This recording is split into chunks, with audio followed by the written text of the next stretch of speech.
It's playoff time here in Season 4 of our draft-only franchise with the Vancouver Blizzard on NBA 2K25, and we have the 3-6 matchup going against the Oklahoma City Thunder, who I think are a very tough team to defeat.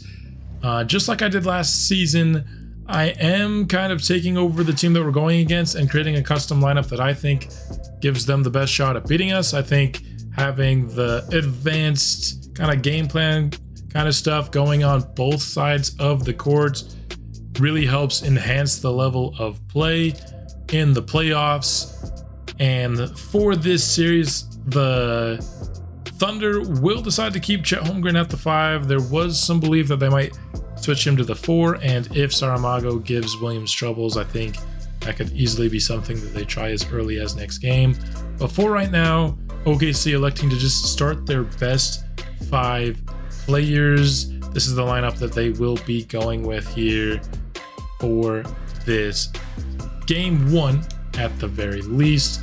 In terms of individual stuff here, for Saramago, they're going to have a moderate on-ball pressure here, trying to make him take lightly contested jump shots. Going to go under on screens kind of for that same reason. You're going to always stay attached here, and they will double team on the dribble in the post for Saramago. For McKnight, whenever Lou Dort is off the bench and in the game for the Thunder, they will have him guarding McKnight. And for Ellis, they also want him to try and have to take some contested jumpers. He's the most dangerous on the drive, and he's not very tall, so I feel like the Thunder feel like they could get away with him taking some lightly contested jumpers with Shea being on him most of the time and having that size mismatch. As for the Blizzard side of things, they will be tightening down to a 9-man rotation here.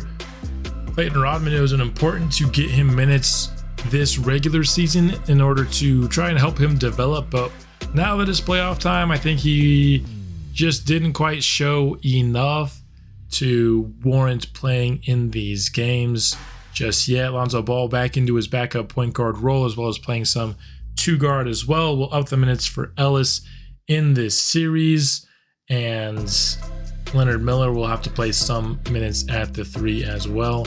So 9-man rotation for Vancouver. As for our defensive matchups, the number 1 guy that scares you is, of course, SGA, perennial All-NBA player here in this series. We're going to have our best defender on him, Cameron McKnight. It's going to be a very tough task for him. And honestly, our initial strategy for SGA is going to be very similar to what the Thunder have for our guy, Saramago. SGA is a good shooter, don't get me wrong, and this could certainly come back to bite us, but I think he's his most dangerous attacking downhill. So if we can force him to take some of those lightly contested jumpers with the moderates, with going under screens, we will make sure that he's always staying attached to him. But that's going to be our initial game plan. If he just starts bombing threes and hits, 7-8 threes a game, of course, we'll have to adjust from there. But I think our best bet is trying to force SGA to be a shooter in this game. Other than that, I think we're just going to make sure that Albert Ellis is on Topic. I think that's probably the easiest offensive assignment for us to hide him on, which is saying something. Mago's going to guard Jalen Williams. Just on the matchup, that should happen anyway. But I think Mago should be able to do pretty well on Williams, just with kind of keeping the automatic stuff going on. We'll make sure that he stays attached to him at all times. I think will be the one adjustment we'll make there. This is going to be a very tough series. I think both teams are very good. I do think the Thunder matchup, or maybe a little bit more confident in their matchup against Vancouver than vice versa. But, you know, Saramago, if you're just going off this year, was the best player this year. So you got the best player of the series, which always gives you a chance. Although SGA is obviously an incredible player on the other side. So if you have that margin, it's not a very big one. But I'm excited to see how things shake out. Let's hop into game number 1. Ultimately, we have ourselves a very exciting round 1 matchup, 54 wins versus 49. And out of all the round 1 matchups, I think this one has to be the most interesting and maybe projected to be the most close. I think all the podcasts would be talking about this Vancouver OKC round 1 matchup. So let's get this series underway and see just how it shakes out. Now, for this series, I'm going to be doing it a little bit differently than I did last year, in that I think rather than showing kind of all the possessions and then skipping over parts of the game, we're going to be showing more of the highlight package, kind of the makes, the turnovers and whatnot. And then we'll use the box scores to kind of fill in the gaps in terms of who was having a poor game and things like that. The reason I decided to go with that this year is just to give the viewers kind of a different side of the playoff viewing experience, and I want to hear your thoughts after this episode, which one you liked better, the way we did it last year or the way we did it this year. And ultimately it's going to cut down on episode time, and obviously this one ended up being pretty long, but that's because this is, you know, spoiler alert here, going to be a very excellent series. So yeah, at the end of the episode, let me know which style you like better, kind of focusing more on maybe the highlight aspect of things, but being able to watch the entire game of highlights, or maybe watching more of the games but having to skip portions of them to keep the episode length at least a reasonable level. Vancouver leads 9-7 here. A late shot clock heave from Mago goes down. That's not a good sign for OKC if Ayrton Saramago's going to be making jumpers like that in this first game. Now, Vancouver was 0-2 in game 1s in last playoff series, so we'd like to kind of set things off on the right foot in this series. You know, having home court advantage, you definitely want to take advantage of that. And turnover there by OKC in transition. Don't want this to become kind of a thing where Vancouver just doesn't show up for game 1. But so far, who's shown up has been Ayrton Saramago, who has himself a handful of points already, just halfway through the first quarter. Jaime Jaquez here finds a wide open Chet Holmgren. Jalen Duren a little bit late to get back in the scene here, and that's because he did get injured on the other ends. Luckily for the Blizzard, it wouldn't end up being a super serious injury. It's a right ankle for Jalen, and while it won't force him to miss time, it's certainly not something you want to see just 6 minutes into a playoff series. Something that he's likely going to have to deal with for the duration of round 1 at the very least. SGA, nice drive there to make it 21-20 now. OKC going for the lead, and a strong drive by Chet Holmgren, kind of taking it coast to coast. Lonzo squares up from beyond the arc, ties us up once more. In transition, a nice pass by Williams, finding Ware for the alley-oop. Off the screen, Topic stripes in a 3. Make it 29-26 here. In transition, McKnight pulls up from the mid-range and rattles one in. First quarter now coming to a close. Saramago trying to get a few more points on the board, and he does just that. 31 after 1 in game 1. AJ Mitchell finding Ware on the roll for the 2. Victor Jackson, not a very strong interior defender at the center spot, which is something I hope doesn't get too overly exploited by this OKC team. Centers, you know, not exactly their strong suit on the bench either. Ware is good, but he's not, you know, insane by any means. Spin jumper by Ellis, and he gets it to go. I haven't seen too much from him yet so far in this game, but a tough jumper there that he gets to fall. SGA finds some space on the inside, and that's a matchup that's going to be very tough for us throughout this series.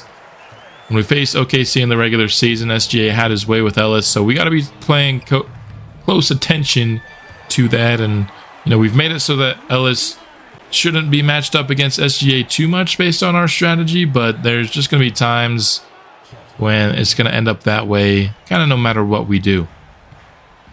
Ellis on the drive, blocked away by Chet Holmgren. Great timing on the help defense there. Baseline step back for SGA falls, and it's a 10-point lead now for OKC. The offense has come to a standstill with Ayrton Saramago sitting on the bench, something that we've seen all too often here in year 4. Kind of seems like once again we're resorting to Saramago needing to play superhero for us to compete with these high-level teams. We're talking about 2 of the top 4 teams in the West facing off in this series. And the depth that OKC has in terms of having multiple scoring options has shown up in a big way in the second quarter.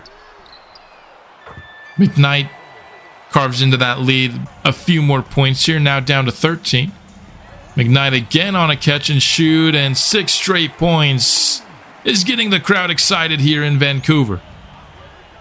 Mago inside to Duran, gets it just past the outstretched arms of Chet Holmgren for the pick and roll, and as you can see, Duran favoring that ankle just a little bit, but glad to see that he's still able to play that. That likely would have been a death blow for the Blizzard if Jalen Duran was out for the series. That miss there will make it 57-51 in favor of OKC. It was looking very grim for a moment there in the first half, but McKnight and Saramago able to kind of bring us back into it late here. 8 points for Ellis, but just 3 of 11 from the field. Lonzo Ball just 1 of 5 as well. Our point guards, it's kind of been a theme. They just do not shoot well from the field in these games. Meanwhile, SGA 25 points on 16 shots, leads the Thunder.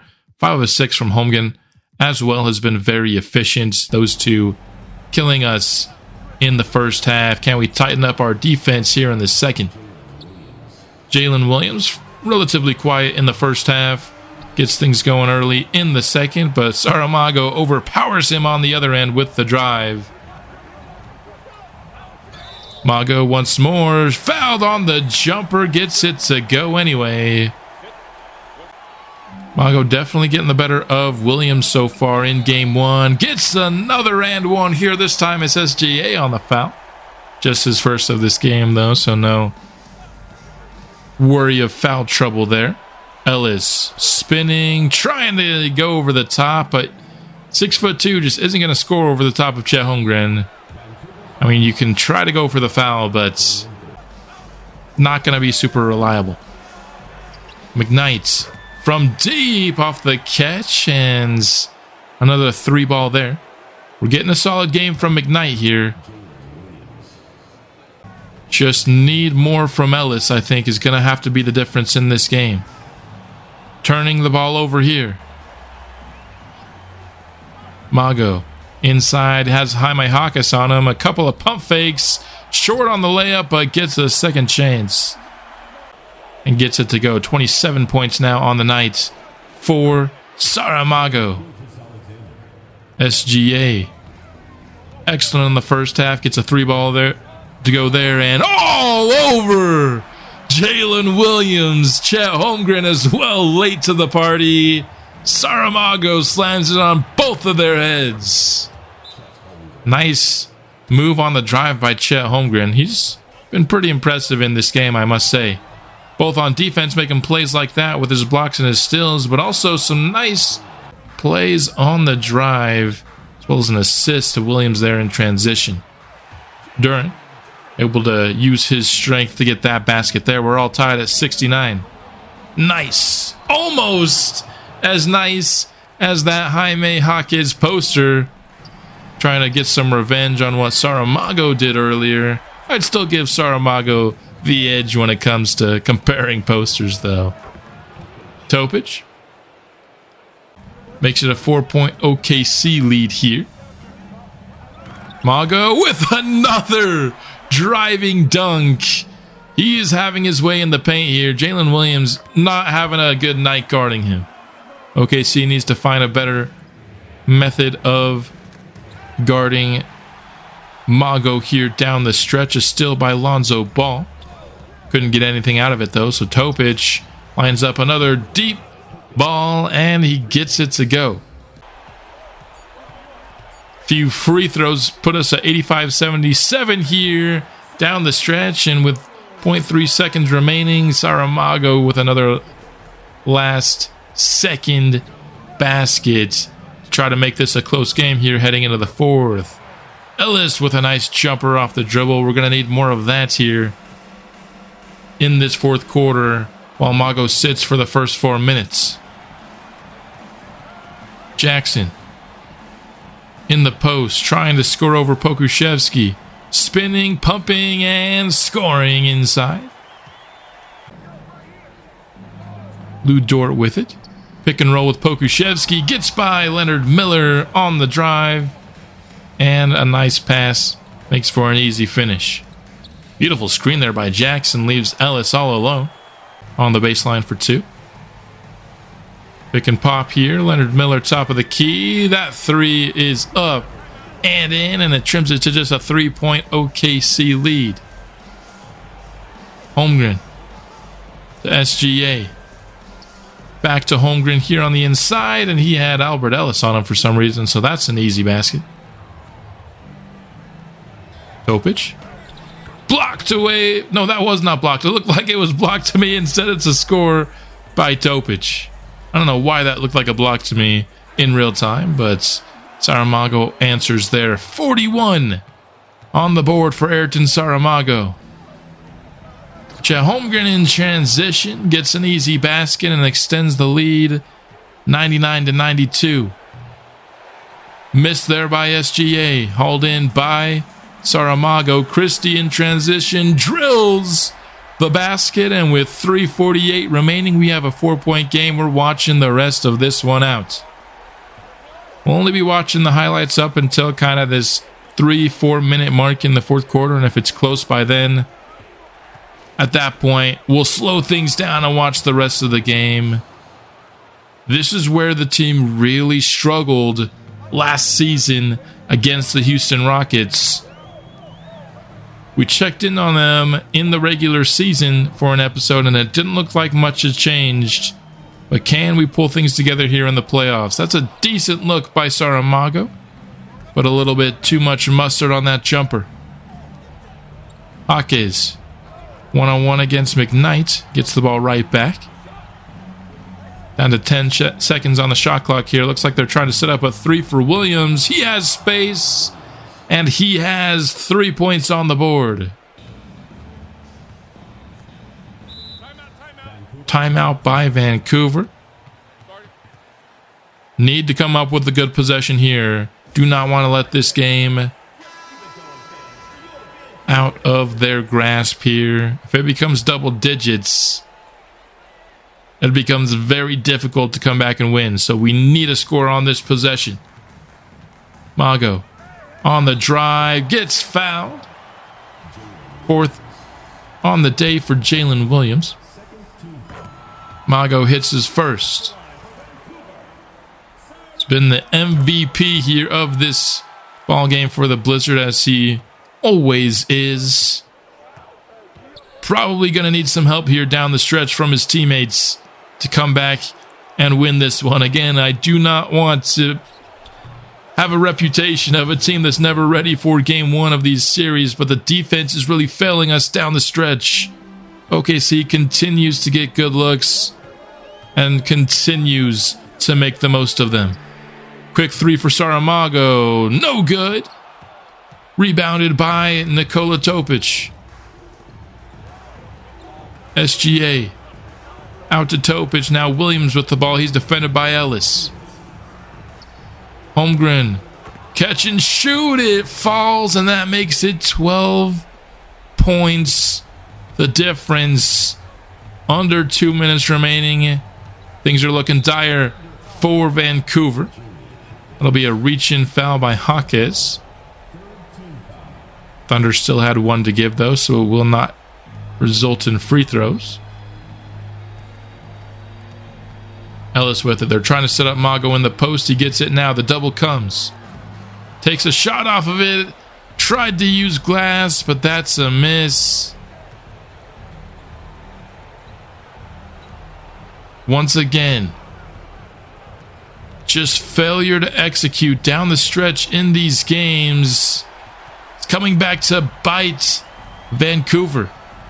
Look, it's the playoffs. You're facing the best of the best in the league. You're not going to be able to blow them out, so you need to execute in close games down the stretch. We get a nice basket there from the Brazilian Beast, who has got to be close to 50 points at this point. But just too little too late, I think, in this game, unless we can get some turnovers and turn them into quick three-pointers. I don't see much room for a comeback here. SGA for three. That's in. And that's pretty much gonna be the dagger in this game.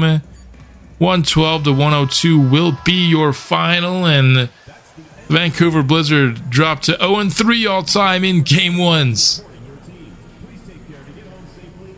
OKC is going to be a tough opponent for this squad. 102 points is just not enough. In a playoff game, you got to be scoring higher than that.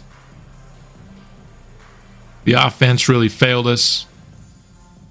Chet Holmgren is your player of the game. I think that's really fair. We actually did a pretty decent job of containing SGA in the second half, but Holmgren was just good on both ends of the court all game long. Big time difference maker for OKC. Taking a look at the box score, it ended up being 48, 12, and 6 for Saramago in a loss.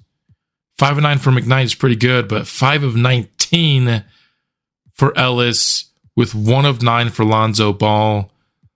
The point guards just being unable to score all game was what put us behind the 8 ball in game one, and it's something we're going to need to fix ahead of game two. Just 8 second half points for SGA was a good job by the team, but then Jalen Williams got going for the Thunder. Not the start to the series that the Blizzard were hoping for. So what if we change our offenses, our sim points of emphasis? I don't know if this affects gameplay a ton. I feel like it still does. But maybe going from shoot at will to more of an average tempo. I mean, for the 7 seconds offense, you obviously want to shoot, early on in the shot clock. So I don't want to swing all the way to patience. But if we go average, maybe that'll help us get a little bit better shots. Play through star seems good when Saramago's on the court, but when Albert Ellis is on the court, I think I want to... Do we get to the basket or do we get shooters open? We just need to find something to shake up the offense. The same thing we saw against Houston that got us swept last series is what I'm seeing right now. I know it's just game one and we've never won game one, so I don't want to overreact after too much after one game. So I'm not going to do a ton here. Maybe pick and roll. I like that. Let's emphasize the pick and roll. See if we can get something going there. Let's see if this change can maybe increase our offensive efficiency, especially when Saramago is not on the court. Home court advantage now thrown out the window. Vancouver cannot lose both games in front of the home court fans. You worked so hard all season to win home court advantage. You instantly lose it in game one. But as long as you can split, I think you'll be fine enough. Jalen Duren gets things going with a block. Topic lines up a three to get the scoring going for game two. SGA had an electric first half in the first game. Ended up, I think, being contained enough in the second half that I'm fine keeping our strategy that we had against him. Mago, excellent in game one. Likely going to need maybe not that good of a performance, but near that level of performance all series long from him if we're going to have a chance. That shot almost went out of bounds, but instead it's going to be a three ball for Mago. And he follows that up with an and one opportunity. And Jalen Williams just might not be big enough to guard Saramago. I think he, didn't do terribly when we met in the regular season, but so far in the playoffs, Mago has mostly been getting what he wants here. Duren with an elbow jumper, and he hits it. Don't often see Duren take jumpers anymore, especially since we put his three-point tendency at 0. That did take care of the Jalen Duren shooting threes problem for us that we had. And, you know what? I think I've only seen him take one elbow jumper, and he's 1 for 1. So as far as I'm concerned, he could keep taking them if he wants to. Holmgren catch and shoot, and that'll make it 15-13 in favor of the Blizzard early. That one stripped away momentarily. Ellis does eventually get it back, but it's still going to be a miss. SGA continues to be a very effective thorn in the side of Easy A early on in this series. Now he's going to get called for the charge. Another rough start for the starting point guard in his second year. During a lot of traffic inside, but he finds enough space to finish. Saramago, nice hop step to get space for an easy layup inside. Pick and roll Topic and Ware. Pull up for Topic baseline for an easy 2. Running in transition, Williams up top for Ware, and it's stolen away by Josh Green. Pass ahead to McKnight, and he yams it all over Jalen Williams' head. He is just having a tough time defensively, is Williams, so far in these playoffs. Lonzo Ball pulls up from the mid-range, misses the shot, but Saramago able to put it right back up and in off glass. Driving on Williams, too strong, sends Williams to the floor on his way to 2 extra points. Williams trying to respond, and he will get the and one. The other way around, I think Williams is getting sick of getting driven on all game long by Mago. This time it's Dort who will be the victim of another strong Saramago drive.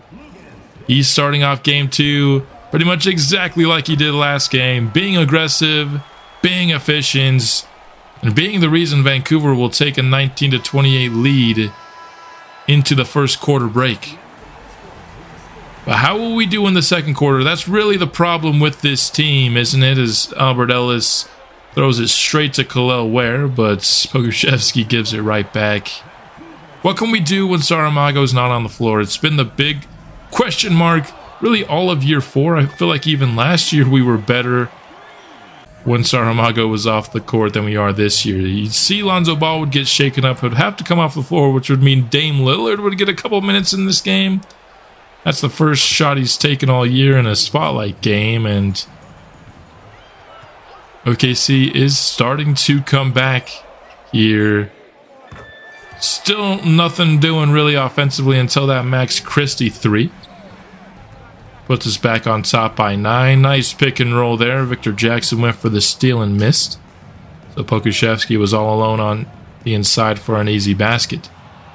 Miller for 2, missing. Hauled in by Duran, who finds Albert Ellis for 3. Gotta find a way to get Albert Ellis going. I don't even know if at this point we can call him Easy A. I think he might have to earn the nickname Easy A. Prove to us that he can get easy baskets, because as of right now, things are looking pretty difficult for him. As you can see there on the bottom right momentarily, 1 of 7 so far at this point. And that is the downside of playing games like this. You do miss kind of who's struggling, and you also kind of miss who's playing excellent defense. You trade, maybe games not taking as long for that. You really only get the context of a box score. So there's pros and cons to showing playoff games this way, and there's pros and cons to showing playoff games the way we did last season. Which is why I kind of wanted to try both to see which one people like better. This one is definitely easier on me in terms of editing as well. But, I'm down to do either going forward. Jalen Duran, a nice, strong basket on the inside. Injury not bothered him too much, although it's certainly, I think, affecting him a bit. He seems a little slower on the court. Nice off-glass basket by McKnight there. Topic finding Holmgren running the floor. Holmgren to SGA in the corner. And that's going to be a nice 3-ball there. OKC has clawed their way back in a little bit here. Now only trailing by 6. Saramago continuing to add to his point total here. Step back for SGA, and man, that is just tough to defend. Mago right by Jalen Williams all the way to the basket, and I think heading into Game 3, OKC needs to rethink the way they're defending Ayrton Saramago.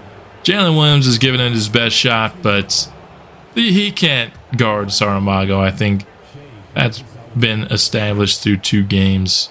Or not even 2 games yet, just a game and a half.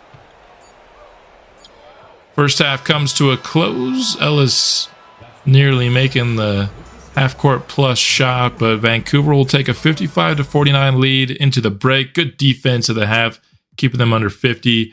Mago with 26 points on 14 shots. Duran was 4 for 5, so the injury not really bothering him too much, but Ellis, Christie, and Lonzo Ball all really struggling in this game. We held SGA to 4 of 14 in this first half, just 3 of 10 for Jalen Williams. So the defense, I think, carrying the way towards us having this first half lead. Williams the first to strike here as we get the second half underway. Saramago to the basket. A strong rejection by Holmgren, but right into the hands of Albert Ellis for 3. Jaquez finds SGA inside, who finishes through the Cameron McKnight contact. Holmgren inside again, able to finish over the top of Jalen Duran. It's Mago versus Williams, and it continues to be a matchup that Ayrton Saramago is taking consistent advantage of, and now he's bullying Topic down low. The strategy for OKC was to try and give Saramago enough space that he would take some more jumpers, but he's just been hyper aggressive, attacking downhill in a way that I honestly was hoping we'd be seeing more of kind of throughout his career so far. But what we've seen from him in Game 1 and Game 2, I think, is Saramago at his absolute best, saying, I don't care if you're giving me enough space to shoot threes. I know I can take you inside, and just continuing to do so with success. Josh Green gets things going here with a 3-ball there to break the tie. Ake is trying to respond, and he does there. Although Vancouver had scored a pair of free throws prior to that. Answer. Saramago again going against Jalen Williams, and again overpowering him. 34 points on the board for Mago, who now defends Jaime Jaque as he dishes it out to Holmgren. Foul call on Jalen Duren. Gives Holmgren a 3-point play opportunity. Baseline jumper for McKnight is smooth as butter. Vancouver in transition. Finds Saramago inside and an easy score over the top of Williams again. 10 points in the third quarter so far for him. Gets the double here, but it just doesn't matter. He cannot be bothered. Mago now 38 on the 9, and we're not yet through the third quarter. He might even score more points than he did last game. Williams with a nice 3 off the dribble there. Topic now with an easy catch and shoot look, which he hits easily.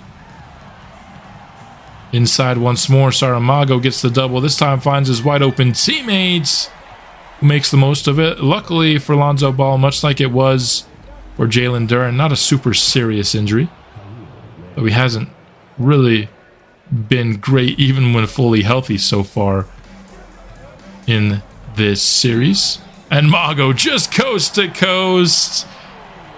Makes it look easy. Driving right by Jalen Williams, who's a really solid defender in this league.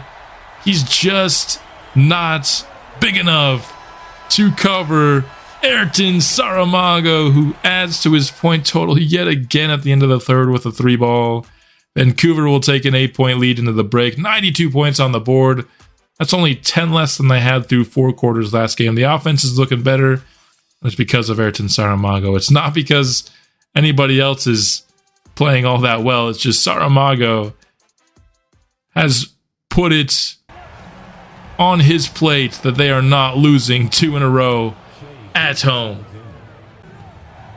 Nice basket there by SGA, who shoots again from the mid-range and gets another one to go. Now it's just a 2-point game just like that. Once again, as soon as Saramago leaves the court, the offense can't do anything.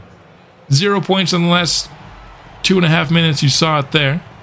Leonard Miller with a tough start to the fourth quarter, but hopefully that can get him going.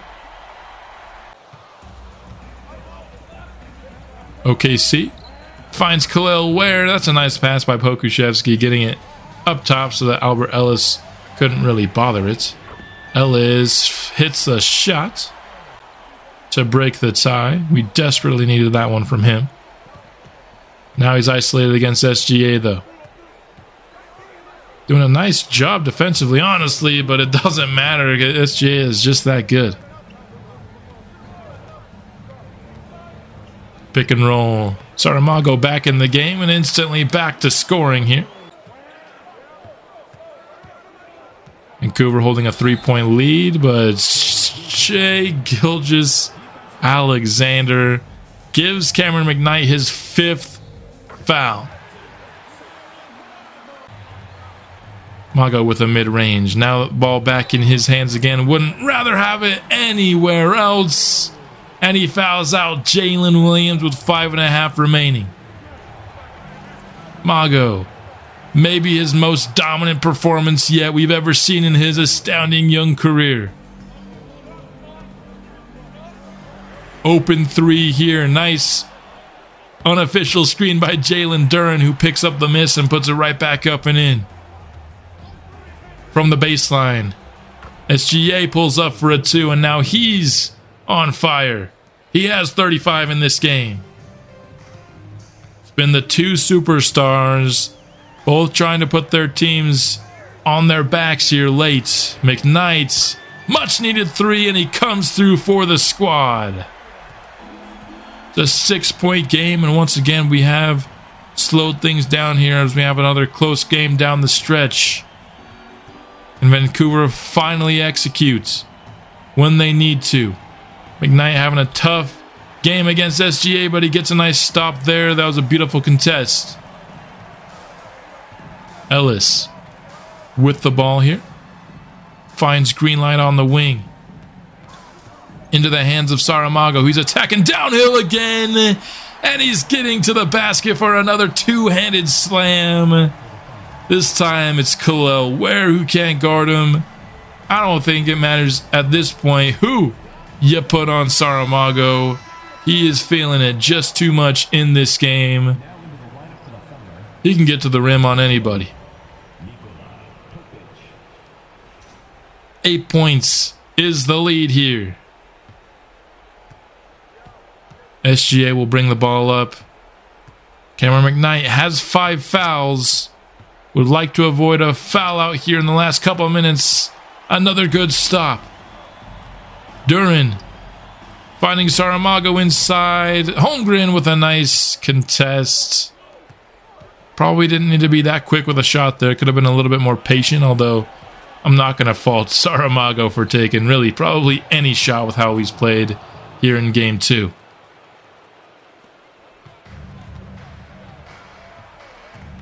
Three ball by Jaime Jaquez. Makes it a 5-point game. Setting up another McKnight three. Can he answer? Yes, he can. The second big-time three from Greenlight down the stretch. He's definitely been our second best player here in the series so far. Tough three by SGA, and that's the third straight stop by McKnight. He's been huge. So has this man. We're going to go down to Saramago in the post. Jaime Jaquez on him, and that's just not good enough defense. 57 points for Ayrton Saramago in this game. The rest of the team has 61. Insane stuff from the runner-up MVP of the association this year. Finally, SGA able to get something to go down the stretch, although that was still really good defense by McKnight. 8 points is the lead. A basket here likely puts this one out of reach for the Thunder. You know who we got to go to here. It's Saramago. Baseline jumper. That was a good look. He just couldn't get it to go. Dort brings the ball up for OKC. Finds Holmgren inside. Saramago on the defense. Gets him to fall for the pump fake. And ultimately, Mago will foul him there. I was worried that might be a foul on McKnight. Holmgren, 2 for 2 from the stripe. It's a 2-possession ball game here with 52 seconds on the clock.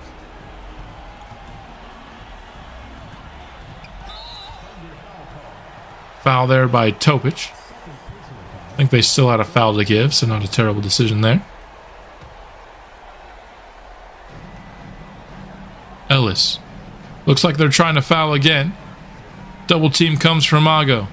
Finds a wide open Ellis from beyond the arc. No good from 3. Just another really tough offensive game for Albert Ellis.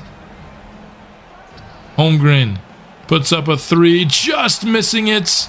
Albert Ellis will get fouled. But that miss by Holmgren might have been enough for Vancouver. Still need to execute these free throws down the stretch. Albert Ellis is very good at this. So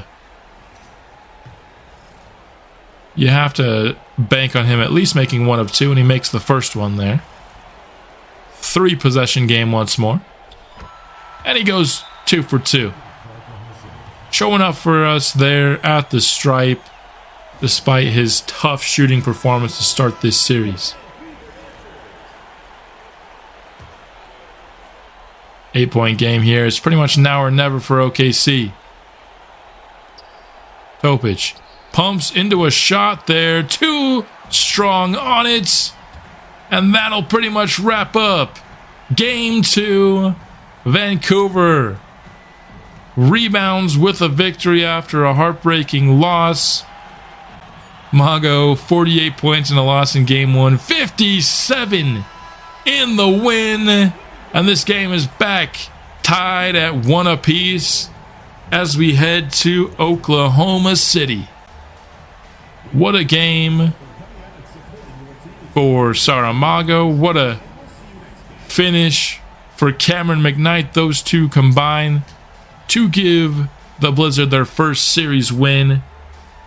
a much needed one. If you lose the first two at home, that's pretty much a death knell for the series as a whole. The Blizzard stay alive. Player of the game is Ayrton Saramago. I mean, is there ever been anything less surprising than Saramago's player of the game for this performance? I mean, look at all these dunks in just one game. Super aggressive, probably the most aggressive I've ever seen him. And it was just a pure delight to see, honestly.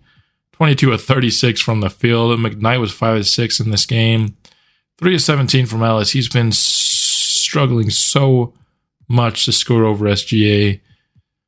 Lonzo Ball, 2 for 6 is, I guess, better than it was last game. But 37 for SGA, but only 11 of 29 from the field. So I think that's still pretty good defense on him. 0 for 5 from Mitchell is probably something OKC needs to look at. Couple of changes after that game for the Oklahoma City Thunder. Number one is that Chet Holmgren will be starting at the power forward spot for Game 3, allowing over 100 points in the first two games to Saramago is really the only thing keeping OKC from dominating this series. Jalen Williams, just not big enough, 6'5", 211, just isn't big enough to handle Saramago. So OKC's going with a really big lineup here. Hawkins is going to play the 2, Williams the 3, Holmgren the 4, Khalil Ware the 5. Of course, with SGA going to still be starting at the 1. And when I built out this lineup, it just kind of became natural for me to build an 8-man lineup. I was going to put Stevens into the game in replacement of Mitchell, who has yet to make a field goal. He's 0 for in both of these games. 0 for 11 total. So he was going to get taken out regardless. I was going to put Stevens in his place, but it kind of just became an easy kind of 8-man rotation when I made it here. So here's what OKC will be doing. They're hoping that Chet Holmgren, who was awesome defensively in Game 1, hopefully he can slow down Saramago. At least that's what the Thunder are hoping. I'm hoping Saramago continues to dominate. Now for this Lonzo Ball injury, it's not affecting his ratings a ton. If you look at it, he's only down to a 79 overall, but his ratings are down, like 5 to his 3-point shot. He's already struggling in the first two games. Of course, we're talking about a pretty small sample size here, but where am I trying to look? Just 20% from the field, 2 assists per game so far in his, what would that be, 49 minutes of game time. That's really poor. So we have to make a decision. Do we play a healthy Rodman or an injured Lonzo Ball? And just because Lonzo Ball really hasn't played well, I'm open to giving Rodman a shot. So Rodman's going to be replacing Lonzo Ball's minutes. Other than that, everything will be the same for the Blizzard. I'm actually going to split it here. I'm going to give Rodman the point guard minutes that Lonzo had, but I'm still going to let Lonzo have some sort of role as the 2 guard. I feel like Rodman's size would become a kind of a problem where he'd run the 2, especially with the big lineup that OKC is going to be running. So they'll end up splitting it 12 minutes apiece. And I guess that'll give us a chance to see if we should start one or the, well, not start, but play one or over the other going ahead as Lonzo continues to try and recover from his injury. How will the series shift now that we are away from Vancouver and with the changes that are being made? OKC just couldn't allow Saramago to be matched up against Jalen Williams anymore, so Chet Holmgren's defensive job becomes a lot different. I think he was able to play a lot more of kind of that help defense role, maybe, earlier on here in the series. Now he's going to be forced to guard against Saramago. I do think that will slow Saramago down, so it's up to guys like Albert Ellis, who gets off to a hot start. That is much needed. So going to be up a little bit more to Albert Ellis. Increases pressure to perform, but Nothing stopping Saramago on that play right there. Flying to the baskets. Cocking that thing all the way back. Now, even with the matchup set to Chet Holmgren, we're still going to see some plays where, of course, Jalen Williams will be on Saramago, just like we see some plays that Albert Ellis is the one guarding SGA. Ellis matched up against Holmgren on this play. I don't know why that's the case, but certainly not the guy that we want guarding Chet Holmgren. I might need to be taking a look at that in this series, but up top for Saramago, and Saramago's still off to a good start despite the updated changes here. He might just be too good, no matter who's on him, to truly stop as he gets a three-pointer there. Dort inside. Leonard Miller on the defense, but he just is able to score over the top of him. Lou Dort to the basket, blocked away by Jalen Durant. Nice defensive play there. It leads to a pick and roll here. Saramago. Yeah, I think he's just too good to stop. I mean, he is the number 2 in MVP. Holmgren there. Stripes home a 3 to bring it back down to single digits. 18-9 here. Vancouver got off to a really hot start, but things have certainly slowed down for their offense here. McKnight trying to get them jump started. Pick and roll. Inside to Jackson. Blocked away by Pokusevski. Chet with it now. Has a wide open Nikola Topic in the corner. That's an easy look for the point guard. Plays a lot of 2 for this OKC team just because of how things are constructed here. Nice, strong finish. Bouncing off of contact there by Mago. 25-13 here as we're under a minute left in the first quarter. The defense has been strong again, but Rodman going to get called for the foul there. Chet catch and shoot with the first quarter clock expiring. Gets it to go, so it's just going to be a 6-point game despite the hot start for Vancouver heading into the second quarter here. Both teams knotted up, 1 game apiece. Who gains the edge in game 3? I like what I saw from the offense in spurts in the first quarter. It's got to be a little bit more consistent. Topic from the mid-range to start the second quarter. Ellis back into the game. Had a couple of key shots early, and he's going to need to be good. At least better than what he's been in the first 2 games, I think, for us to actually win the series. We were able to win game 2 with a sketchy game from Albert Ellis. I just don't think that's something that we can count on. Needs to be better, and so far this half, he has been. He's got a couple assists on the board. He's been able to score a lot better. Nice pass to Lonzo Ball here. We'll pick up another one of those assists as Vancouver extends their lead to 7. Pokusevski on the pick and pop has 3 points. Ellis, pick and roll, spinning around and losing the ball to Khalil Ware. Has another chance at it here. This time finds the open Leonard Miller for 3. Jalen Williams hits the mid-range shot off the catch. Easy look there. Had a ton of space inside for McKnight. Finishes through the contact. Gets himself an and one opportunity. Some nice passing from Albert Ellis. Not only has his scoring been a bit better, hasn't been perfect by any means, but his passing has been at its best here in Game 3. Williams inside and scores over the top of Leonard Miller. He's been a little bit of a streaky offensive player for OKC so far. Don't want to see him get going, but we do want to see that guy continue to get going. Mago been the saving grace for Vancouver really since he was drafted. But OKC has brought it down to just a 1-point ball game here. We've let them all the way back in. It's Saramago trying to help us keep the lead, though. Down to just 1 minute left in the second quarter. Khalil Ware for 3.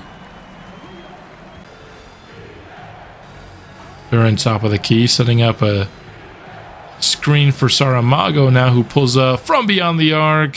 3 more points on the board for Mago. And so far, just looks like doesn't matter who the Thunder put on Mago. He's just going to be productive. Ellis hits the shot, but he waited a half a second too long to release it. Would have been an awesome way to end the second half, but instead it'll be just 48-46.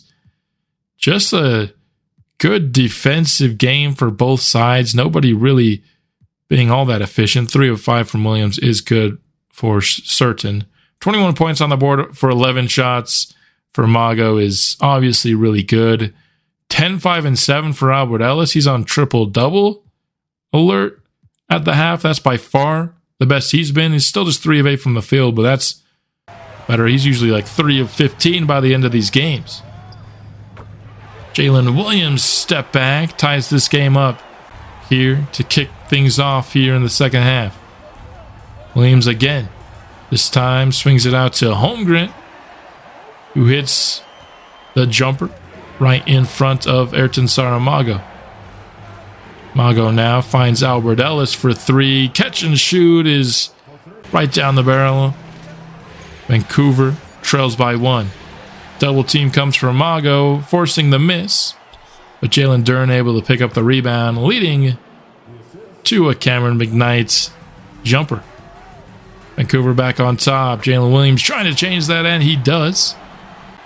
Been the best Jalen Williams game of the series so far for OKC. That's a turnover. Saramago missing on the pick and roll for Jalen Duren. Makes up for it there with a 3-ball that puts Vancouver back up on top. Some back and forth play here to start the third quarter. Nice steal by Jalen Duren. Pass up ahead for McKnight, who gets the finish. Nearly a steal, but instead it's a fast break basket for the Blizzard. Catch and shoot McKnight. That one is up and in. Vancouver rebuilding a small lead here. Holmgren, that's a deep 3. Doesn't matter for him. He's able to drill it. In the post, double comes from Mago. Spinning, shooting, and scoring through the foul. Does not matter when the doubles come for Ayrton Saramago. Downhill, SGA gets the foul and the basket. Rodman called for that one. Of course, being forced to play with that Lonzo injury. So far, haven't really seen much from him except for a couple of fouls, and he picks up another one there. His 3rd of the game, despite not really playing all that much. SGA attacking him so far. This time again, inside and an easy basket, and Rodman's defense getting picked apart by SGA. Foul on the fast break. Mago earns himself a 3-point play opportunity, which he would complete. Rodman now cold on the court, and you can see why. OKC picking on him defensively. Mago. Too strong on the last second 3 to end the third quarter. OKC with a chance to tie or take the lead, but instead Vancouver will take a 2-point lead into the 4th and final quarter of this game. Things setting up to be another tight ball game in OKC. OKC gets things started a little quicker here in the 4th. Now with a 4-point lead trimmed to 2 with that alley-oop. Green takes a screen, fires off of it, drills that 3. Haven't really seen too much from Josh Green here. But 5 straight points after that strong drive. Josh Green, welcome to the playoffs. Williams takes the Pokusevski screens and turns it into 3 points and ties us back up at 82 apiece. Pick and roll. Nice feed by Ellis, who continues to have a strong game passing in this one. Green right back to Miller here. He hits a 3. Miller been a good player off the bench for Vancouver in this series. Nice finish by Ellis. Thought for a second he was going to get stuffed, but he hung in the air for a bit longer than I think the defense suspected on that shot. 89-85 Vancouver in the lead, and Ellis extends it with that mid-range jumper. Pick and roll. Ellis and Duran. Ellis, another shot, and Albert Ellis has finally been able to get things going here in the third game. Made a huge difference for Vancouver, as Saramago has kind of slowed down a bit here in the second half. Chet Holmgren's defense starting to play a factor. Looking for a minute like it didn't matter who OKC put on Saramago, but Chet starting to adjust here. And we've got a 3-point ball game. Just over 3 minutes remain. Another really close one down the stretch. Who gets the victory this time? Ellis gets the Duran screen.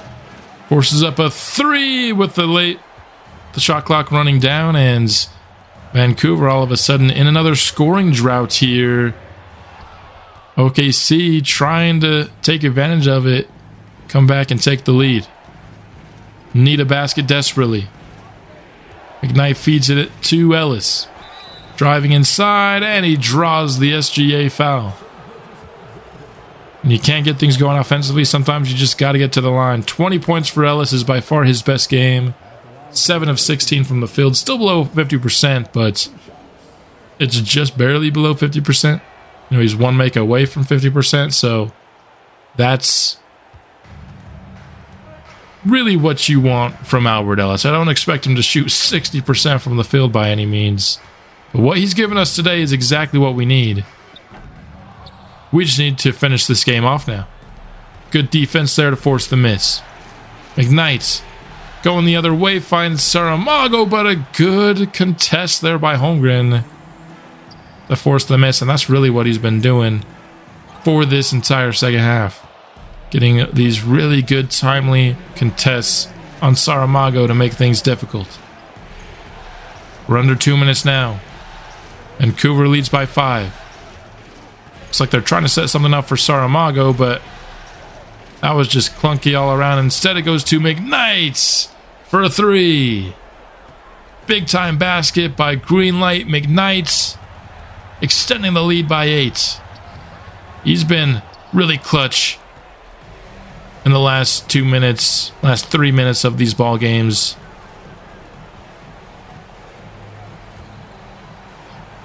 Max Christie, top of the key, takes a Jalen Duran screen. Duran finds a wide open Albert Ellis on the wing, and he hits it again. Albert Ellis puts Vancouver on top by 11, and that might be enough to seal this game away. Ellis on Holmgren, yeah, that's definitely something I got to look at.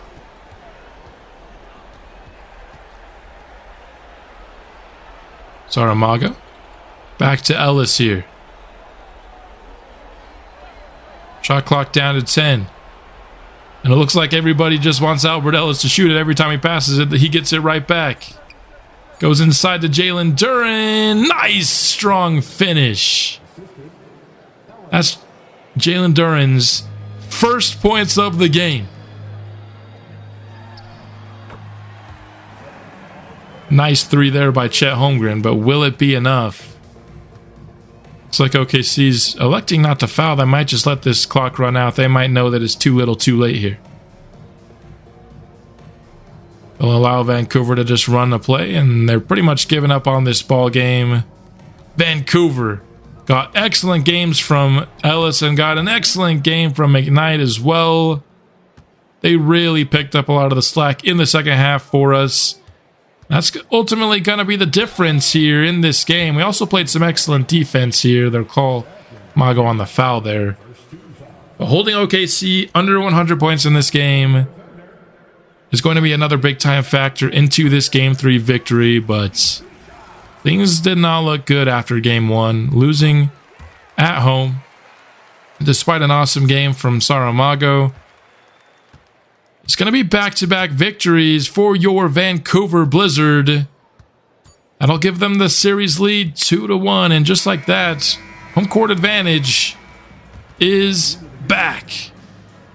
Lost a game at home, stole a game on the road. And now as long as both teams can just win their home games, that's going to be a Vancouver Blizzard victory. Although, as it's already been well evidenced through the first 3 games, it's not as simple as just winning the home games.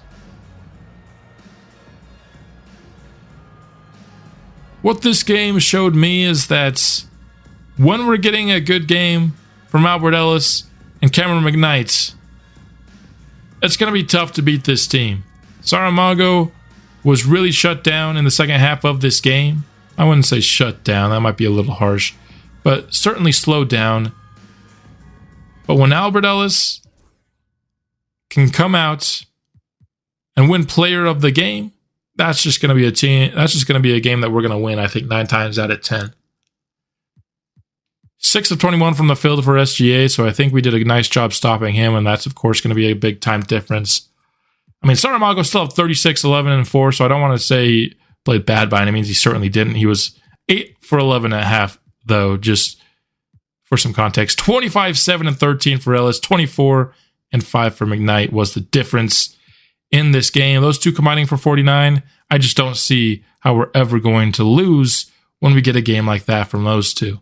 Even though it was technically a close game, just 2 points for Duren, but 15 boards. We know what his role is on this team, and he continues to do it well despite his injury. We're not wasting any time here. We're hopping right into game 4. I think both teams are probably comfortable with their strategy heading into that game. I just think OKC needs their players to shoot better. And, you know, from OKC's point of view, Albert Ellis and Cameron McKnight were big reasons why Vancouver won that game. And, you know, in the first 2 games, you didn't get really good games out of either of them. So from OKC's point of view, I think you stick with the strategy just because, you know, you want Ellis and McKnight to prove that they can do it for more than one game. I mean, McKnight's been solid throughout this entire series, no doubt, but, you know, last game was just the best by far, I think, for both McKnight and Ellis in this series.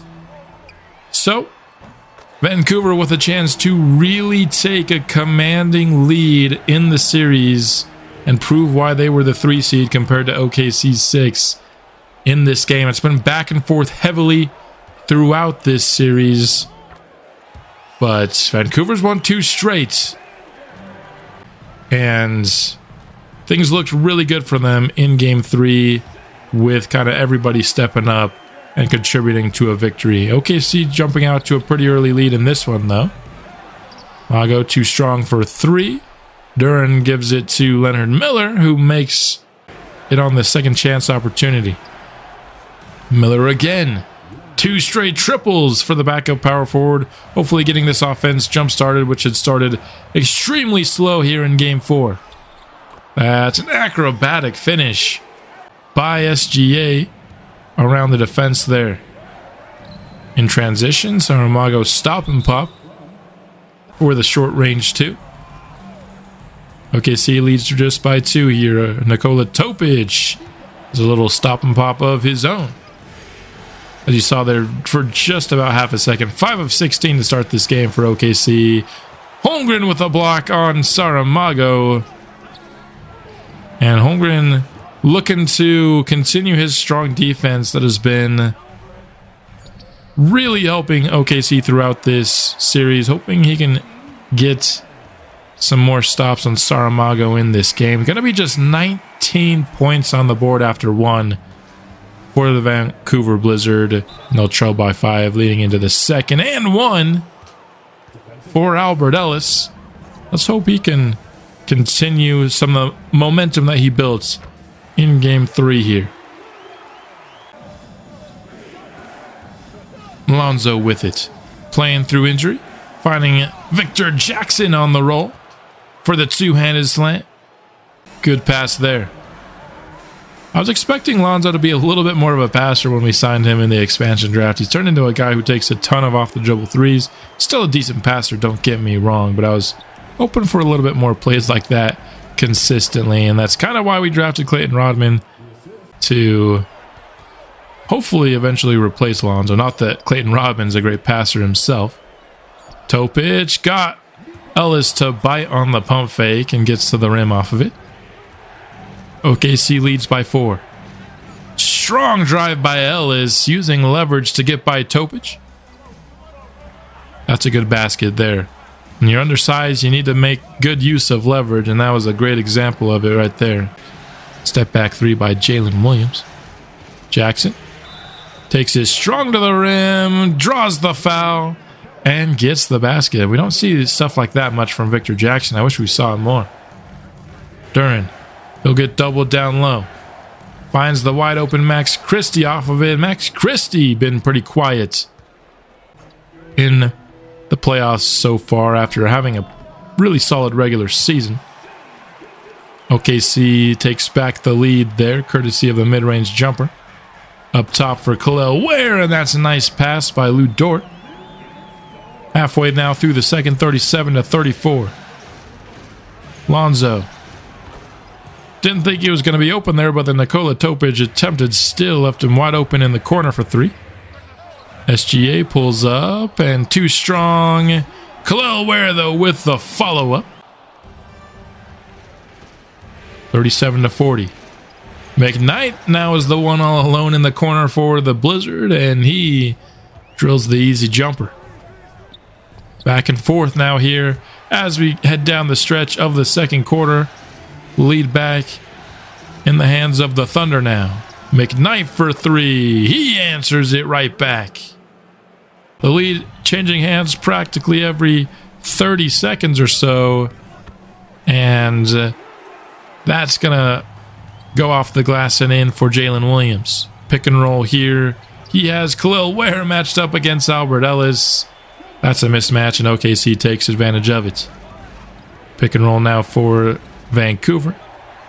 Cameron McKnight for 3 again, and he has gotten himself hot here in the seconds. 3 triples. And drawing a foul there as the second half clock is winding itself down.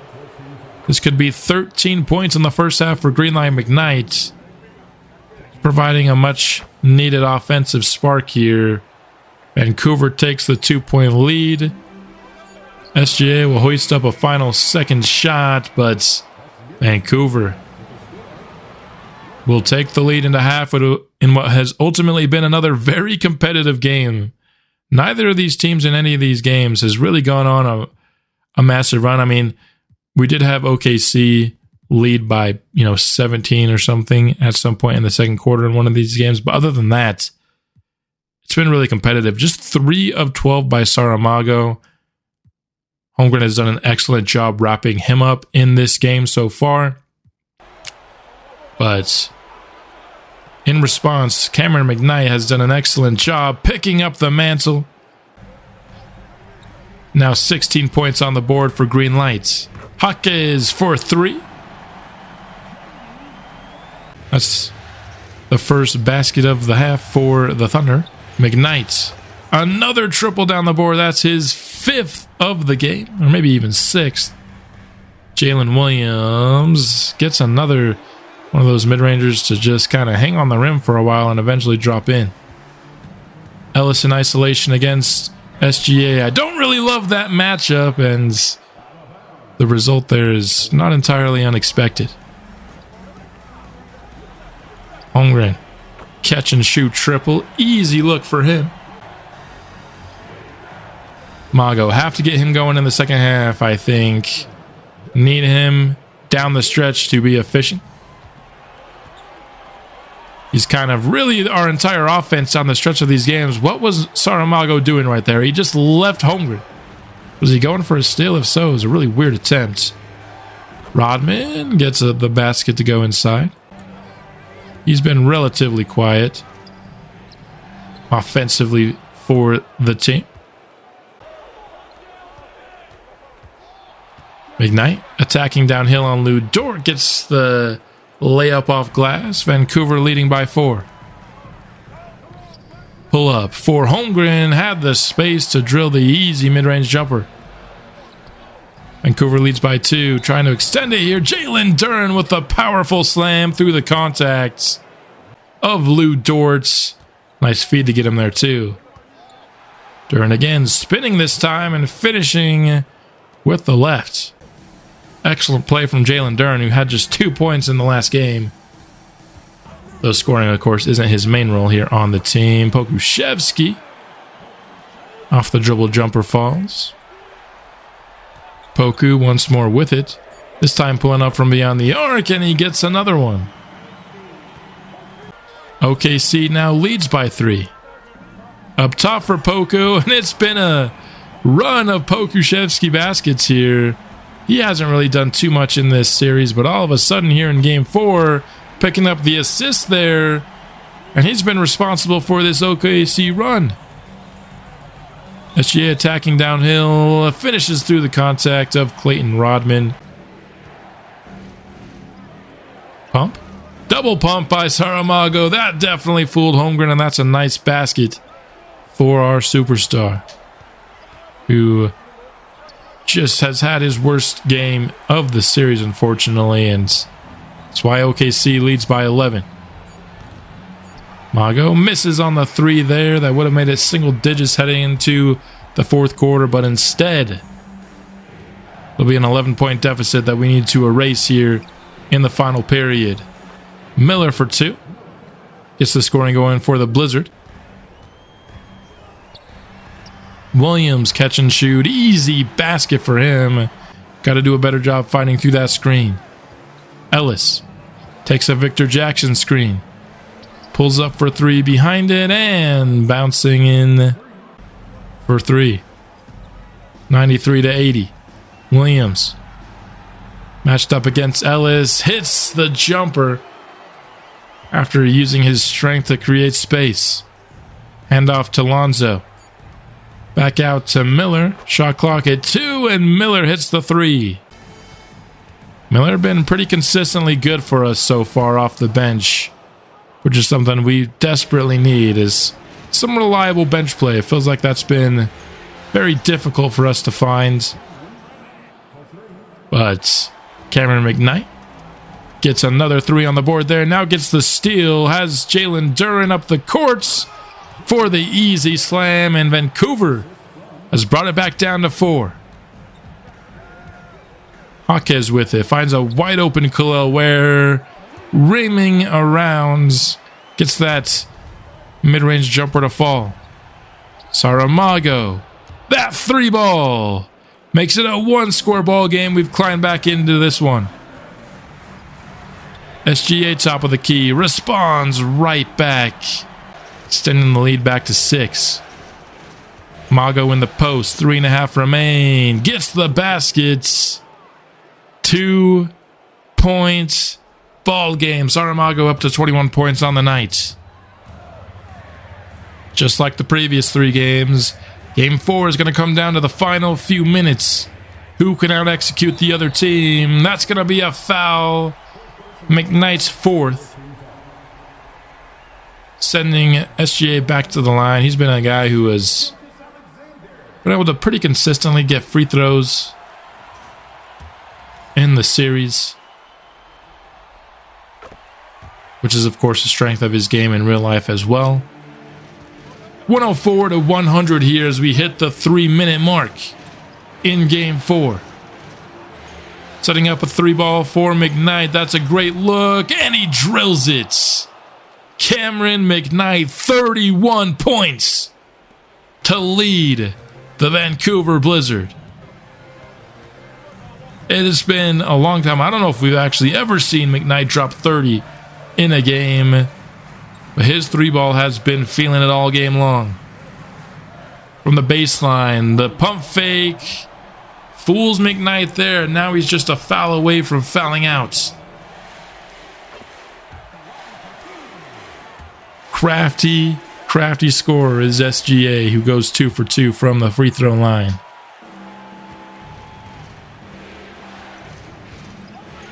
Vancouver. Do they go to McKnight or do they go to Saramago here down the stretch?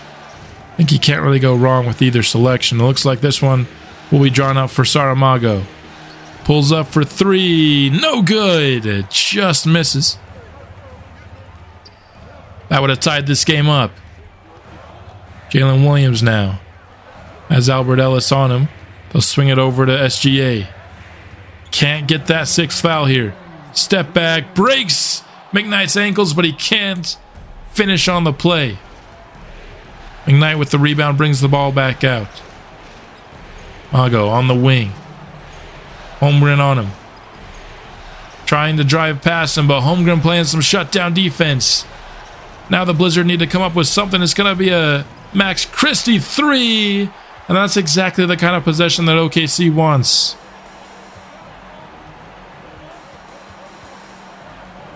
Jalen Williams. Out to SGA, who has Albert Ellis on him. That's the switch that OKC wanted. No good from SGA, though. Still a one-possession game. Got to find a good shot. That's a good one from Ellis, but it's too strong. We've had good looks from three from both Mago and Ellis, but neither one has been able to make it to tie this game up. Now we need another stop. This time it's Jalen Duren guarding SGA. Blows by him and draws the foul back to the free throw line for SGA, which has been where he's lived in the last few minutes.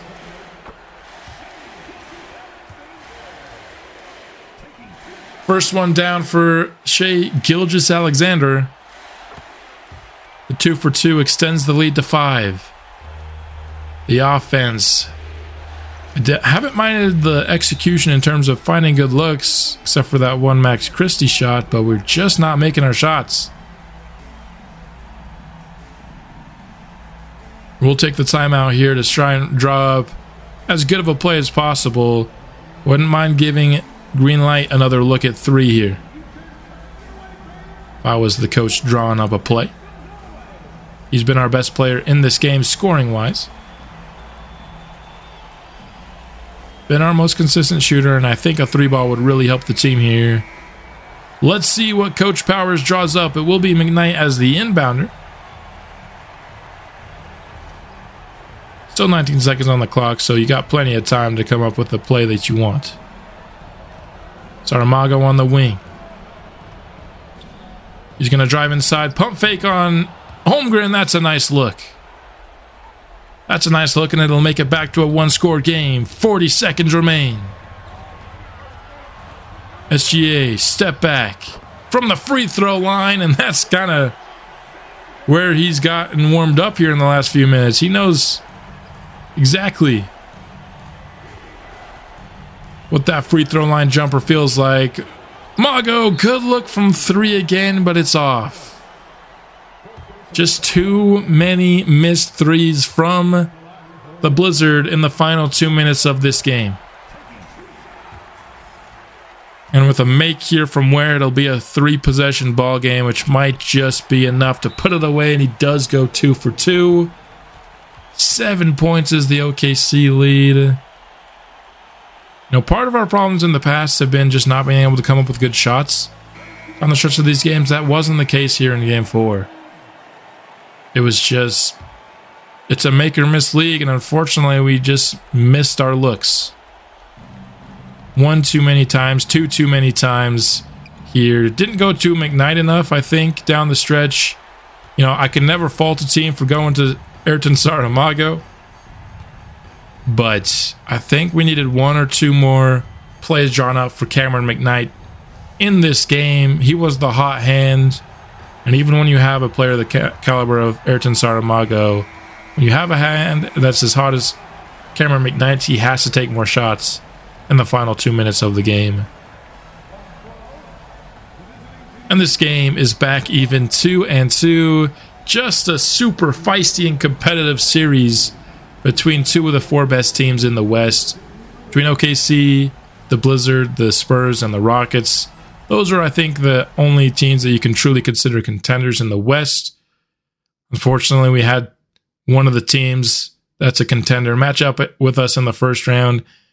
And it's made for a really, really tough series as SGA picks up another Player of the Game award. Actually, this might be his first. It was Chet Holmgren who was Player of the Game in the first OKC win. So 4 games, 4 different players of the game so far. Just goes to show you how crazy this series is. 21 of 21 from the free throw line was SGA in this game. Absolutely crazy. He was getting all the calls, although he's a superstar player. Those guys often get the calls. McKnight, 50% from the field, 31 points on the board. 23 points on 22 shots. Ellis, unfortunately, back down to his sub 35% shooting that has been all but game 4 so far in the series. Just not enough offense again in this one, particularly down the stretch. Too many misses on open shots. With McKnight having back-to-back good games, I think it's time to change some stuff about him. We put on-ball pressure at tight as well as off-ball pressure as well as stay attached to always. So just trying to stay in his hip pocket, I think, is wise for the Thunder. He's really heated up with his shooting and his volume, and so the Thunder have to adjust for that. Once again, we find ourselves even in this series. Both teams looking for an edge. Whoever, of course, wins this game becomes 1 game away from advancing to the next rounds to play the San Antonio Spurs. So, the run, if we are to make one in this Western Conference, is going to be very tough. I think we're going to have the toughest run of anybody else. Either us or the Thunder, whoever wins this series, probably has the toughest route to the finals in this year's playoff run. But, of course, both teams first have to get through their first opponent, which is proving to be a tough task on either side. Saramago looked like he almost just kind of jogged his way to the lane there and then got the and one. Jaquez matched up against Albert Ellis, able to fix that from the previous game. No longer should be matched up against Chet Holmgren, although there isn't an easy person to match up against on this OKC lineup, or a guy as short as Albert Ellis. Everyone's got size and everyone's got some scoring ability in this OKC lineup. That 3 from Max Christie here could use, I'm not asking for a 20-point game from Max Christie. He just hasn't quite been what we've been able to see from him before in kind of regular season games. Albert Ellis, free throw line jumper. Good for him. Down to 5 minutes left here in the first quarter. Tight ball game so far, and SGA extends the OKC lead with a triple there. Dern inside, finds a wide open Albert Ellis, catch and shoots. Another jumper falls for him. You'd like to see some jumpers falling early for Albert Ellis. Jaquez to the rim, and just a strong finish over Josh Green there. The defense wasn't bad by any means. Jaquez, a good scorer there. Another free throw line jumper there, this time by Saramago, who we're hoping we can get going better than we did in game 4. Nice fancy moves by Jaquez on his way to the rim with the lefty finish. That's an alley-oop pass. Clayton Rodman. What a pass up to Cameron McKnight. There were multiple Thunder defenders right in the area, but great concentration by both players to connect on that awesome alley-oop there. Unfortunately, another slow start offensively for the Blizzard. Just 21 points in the first quarter. Need to be doing better than that. And that's going to be a guy that's going to help us get there if we want to win this game. 26 all. Jalen Williams off of a behind-the-hat back pass from Poku gives OKC back the lead. Jaquez pulls up for 3 himself and extends the lead further.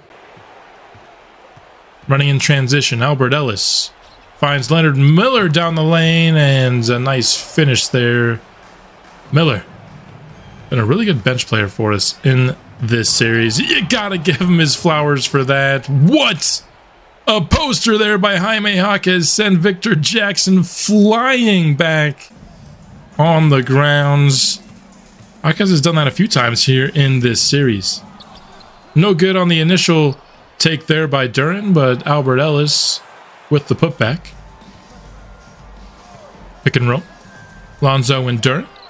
Lonzo pulls up for 3 and hits.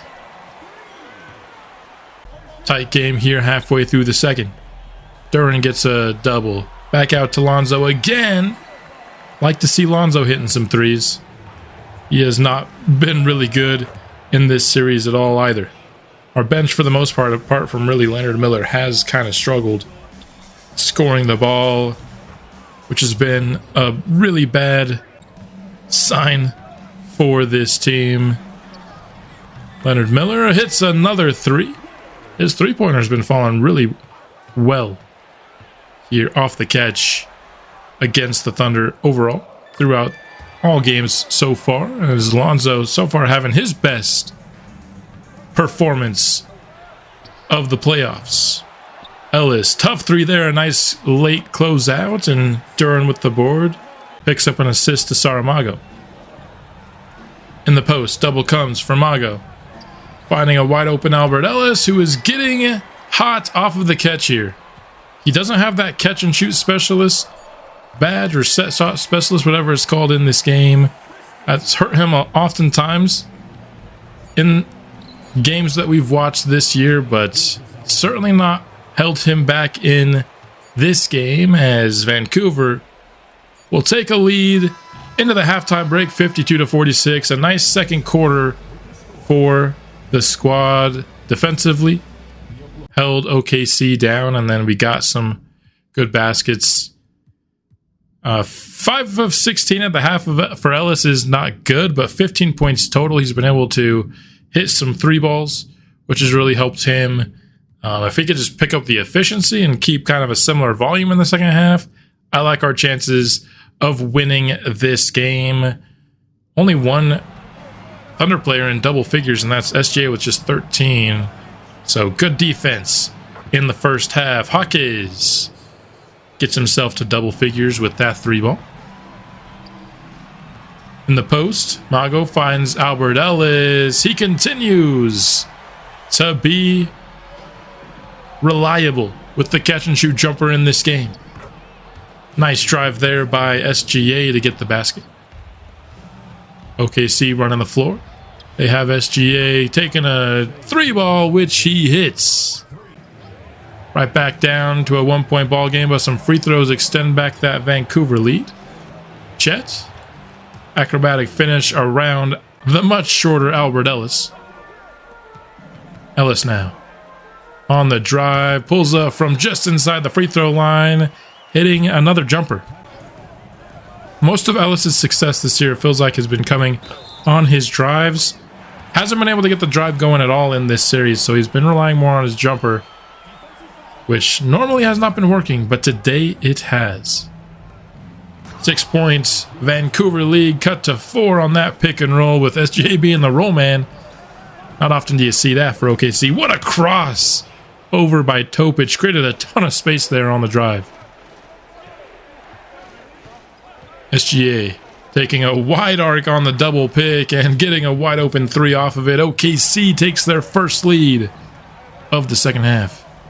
Duren has SGA on him, finishes on the drive. Showing good touch there with the right hand.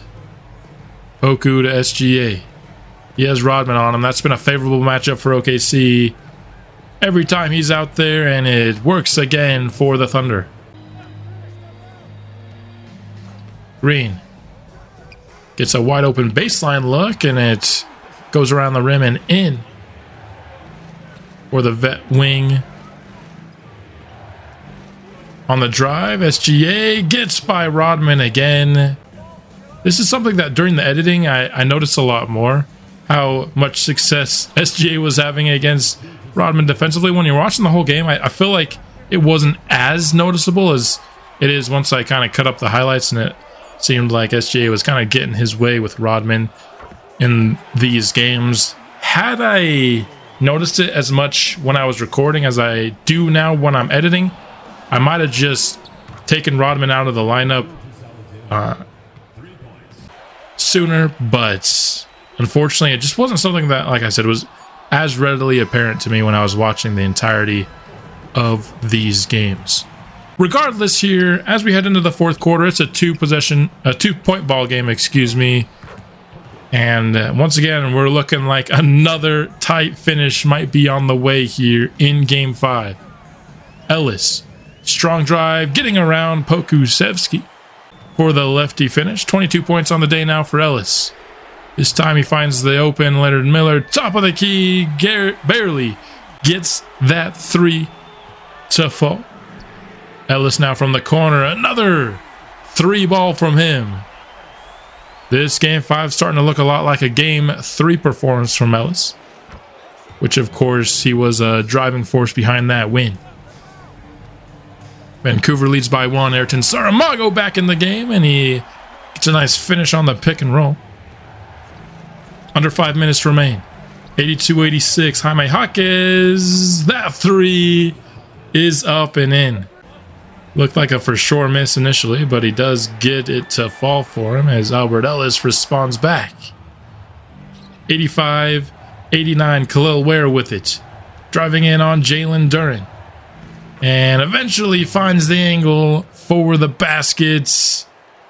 2-point ball game. 3:20 remain. We're going to watch the rest of this one play out once more. McKnight going against Jalen Williams. Gets downhill and slams all over his head.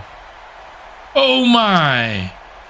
Not something you see from McKnight very often. He's not able to create for himself too efficiently in most cases, but in that case, what a beautiful drive. Holmgren from the elbow has Saramago guarding him. Swings it out to Jaquez. Going against Albert Ellis. Blocked away. And a stop for the Blizzard. Top of the key, it's Saramago. Swings it out to McKnight. Ellis now been very good here in the second half, particularly. Finds Duren inside, but there just wasn't really anything open on the possession. OKC with the stop, and now they've got SGA isolated up the top of the key. He goes downhill on McKnight, but the stop is there. Jaquez for three. 91-90. About to pass the 2-minute mark remaining. Low scoring affair. Another competitive matchup. Who has the most juice left in the tank? Albert Ellis with the miss. Ware in transition. Good. OKC takes the lead.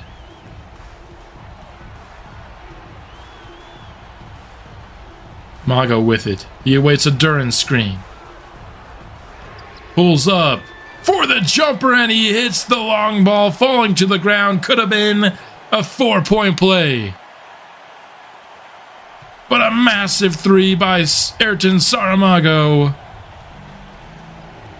gives the Blizzard a lead now under 90 seconds. Shai Gilgeous-Alexander stopped up by McKnight, forced to pass it out. Holmgren with it now, the give to Jaquez. They want to see that matchup against Albert Ellis, and Jaquez scores. We're tied.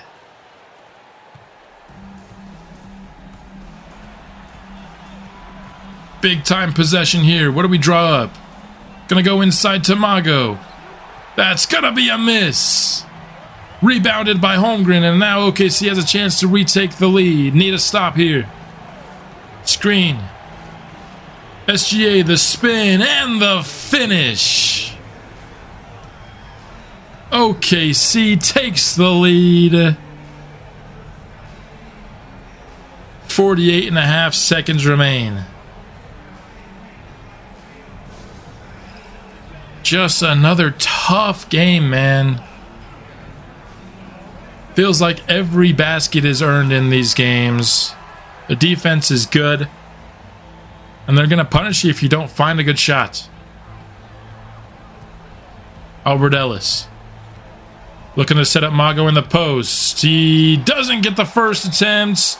Doesn't get the second one either, but he did get fouled. That's going to be a foul out for Chet Holmgren. That is pretty significant for these last couple of possessions. That puts somebody that's not nearly as good of a defender on Saramago for the remainder of this game. We're tied. 96 OKC ball after this timeout. Both teams going to be probably utilizing all their timeouts down the stretch, which means we're going to get a lot of stoppages here. But that's fine. Topic takes the early three, and it's going to be off. Rebound by Christie. He takes the ball up the court. Finds McKnight to Ellis. Saramago, quick trigger from three! And Ayrton Saramago gives the Blizzard the lead. 25 seconds remain. OKC will take their final timeout.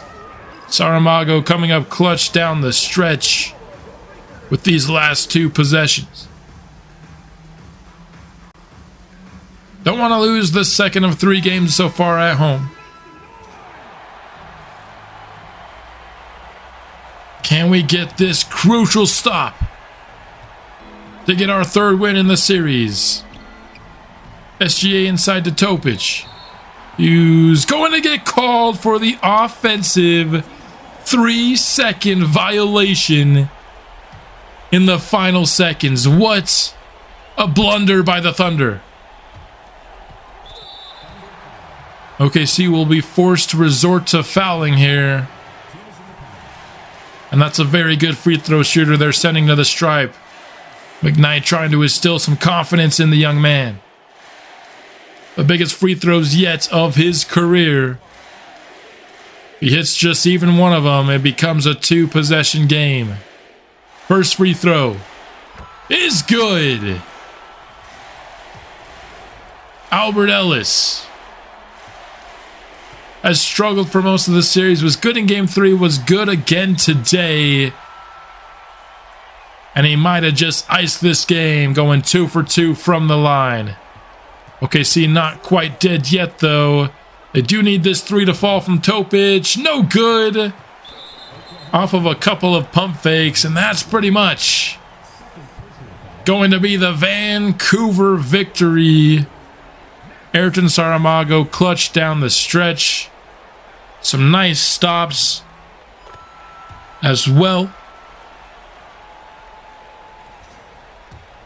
Christie hits the first from the line, but at this point, I mean, that makes it a 3-possession ball game. That's going to pretty much be the end of it. Jaquez will try to make it look a little prettier, but in the end, it's a 103-96 victory for the Vancouver Blizzard, who take the 3-2 series lead.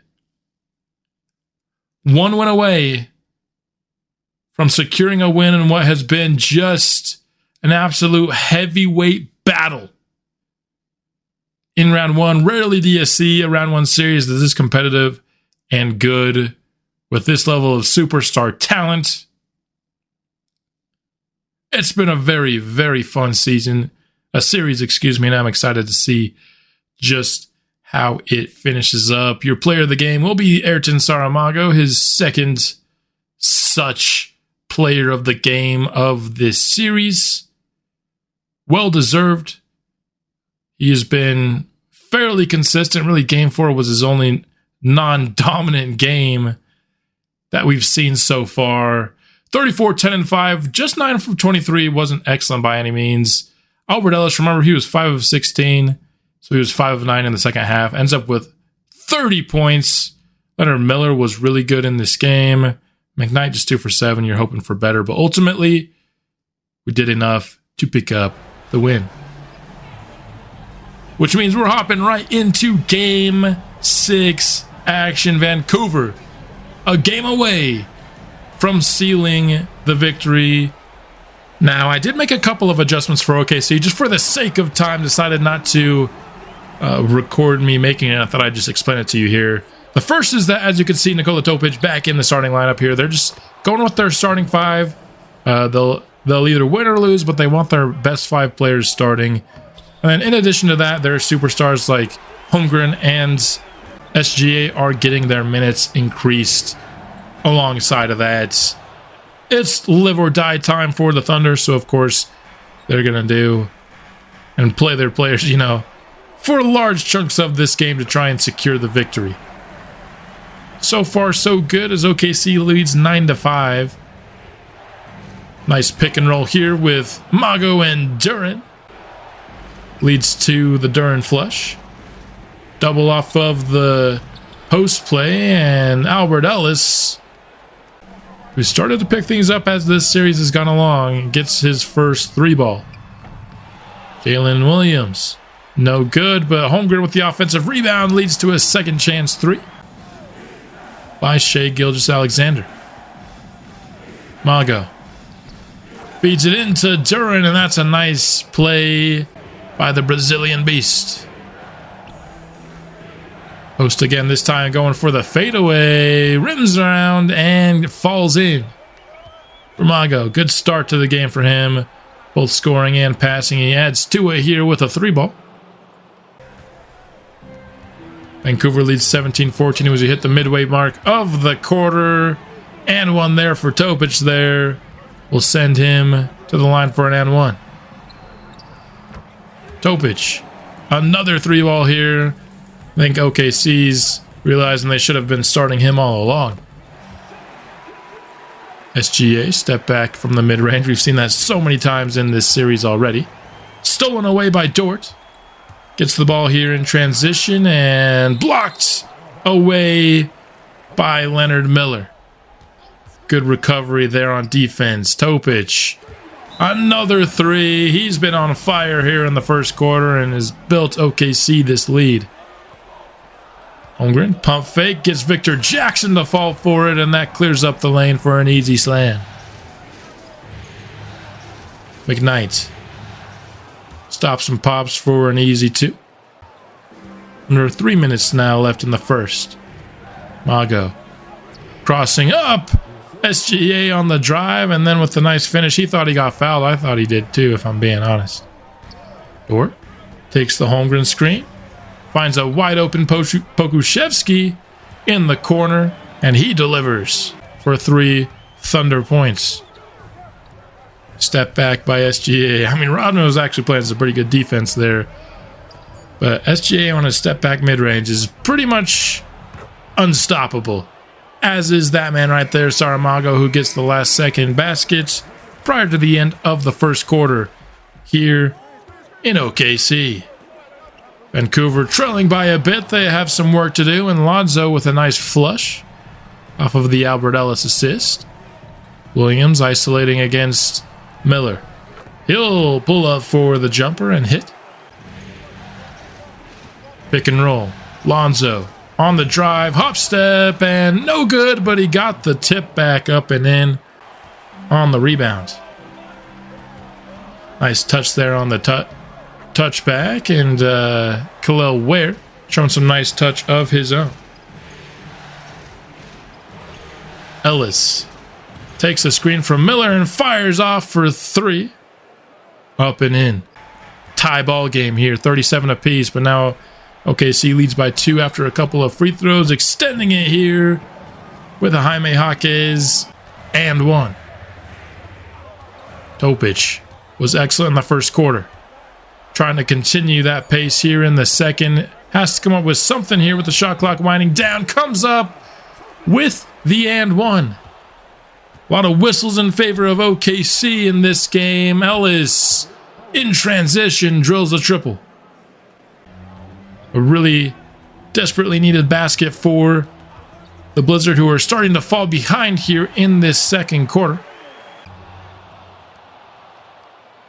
Topic, Williams, pick and roll, and a 3-ball again by Topic. 22 points already in this game. Yeah, I think the Thunder might be regretting not having him start this entire series, aka me, because I'm the one that made him not start this entire series.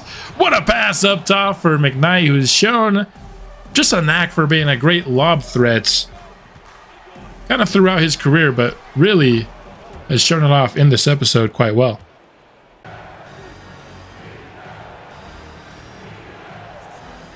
Ellis on the wing, feeds to Saramago in the corner. A nice looking jumper there ties us back up. Vancouver now leads by 2 here, but that will be the score that we go into halftime with, as Dort will miss his 3. 2 points Vancouver lead. As long as we can hold that, of course it's a very small lead, but if we can hold it, we'll be headed to the second round of the NBA playoffs. Here's a look at the halftime stats. Topic putting in some serious work. Ellis, 15, 4, and 5, kind of on triple-double watch again, as Saramago leads all scorers with 25 on 14 shots. Second half underway now. SGA pulls up from the mid-range and hits another tough off-the-dribble jumper. As you can see, the field goals there, 40 to 38%. It just hasn't been very high efficiency. And that's just kind of what you see in the playoffs. The efficiency will dip as the intensity rises, and the desire to play defense by some players certainly rises as well come playoff time. Ellis on the drive. He's going over the top of SGA, but the rejection by the much taller defender. Now on the other end, SGA does get his finish. Up to 17 points on the night. McKnight, you can't go under a screen on green light McKnight. He's going to be firing up that 3 10 times out of 10. SGA gets him to fall for that pump fake, though, on the other end. Topic.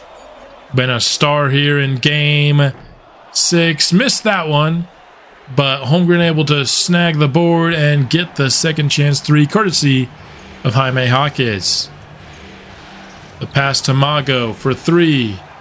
No good, but Duran with the putback makes it 67-61 in favor of OKC. Jalen Williams fires quickly off the catch. Needed to fade away a bit to avoid the block, but it worked out for him. Coming off the inbound, Josh Green up top for Cameron McKnight. And another excellent lob play, courtesy of Greenlight McKnight with a nasty finish, but OKC says, anything you can do, I can do too. With a lob to Chet Holmgren there. That's going to be an and 1 for SGA. Continues to just get really nice whistles. I feel like this game has been physical and this series has been physical, and some players just get more calls than others, and that's just the nature of how basketball is in real life, as well as OKC has built up a 17-point lead in this game. Has Vancouver kind of taken their foot off the gas pedal a little bit after a really physical Game 5 victory. Nice defensive play there to force the turnover by Chet Holmgren. Topic inside has the mismatch. Holmgren versus Rodman is going to turn into a basket pretty much 10 times out of 10. Topic. Another 3 and another make for him. Been a massive problem that we have not been able to solve in Game 6. Third quarter will come to a close.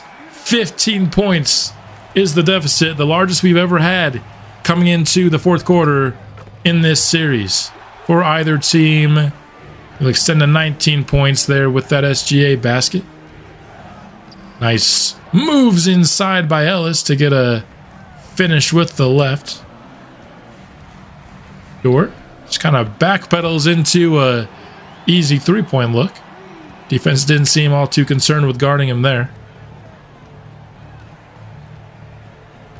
Shai Gilgeous-Alexander swings it over to Williams. He gets a screen from where? Long 2, right down the barrel.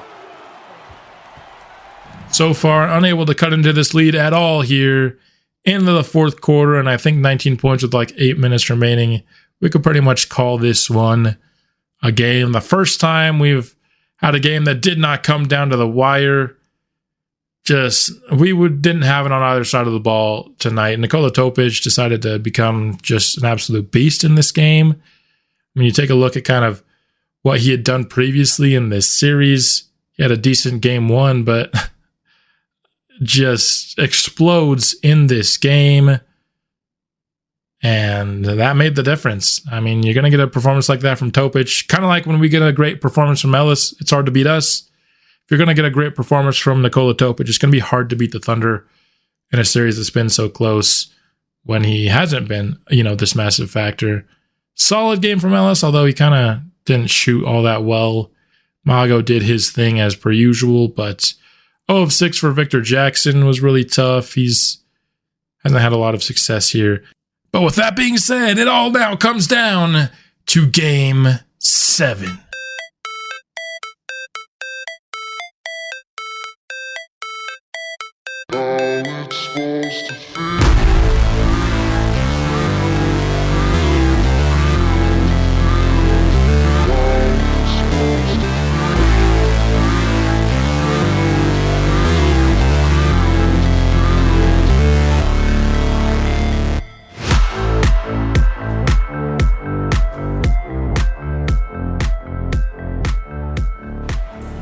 Win or go home, the kind of stuff dreams are made of in the NBA.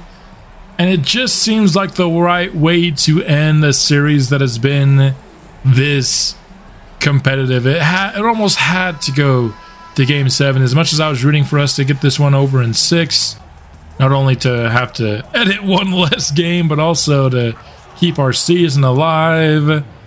Instead, we get a win or go home matchup to end what has been an incredible series. Missed there on the inside by Greenlight McKnight, leads to a transition basket for Williams. Ellis top of the key, rattles home a 3. He's been better in the second half of the series compared to the first for sure, and we need a big game from Ellis in the 7th. I hate for it to be as simple as that, but honestly, this team has been at its best in this series when Albert Ellis has been a good offensive threat for us. Saramago, fancy looking finish there, but he missed it. Able to put it back up and in though.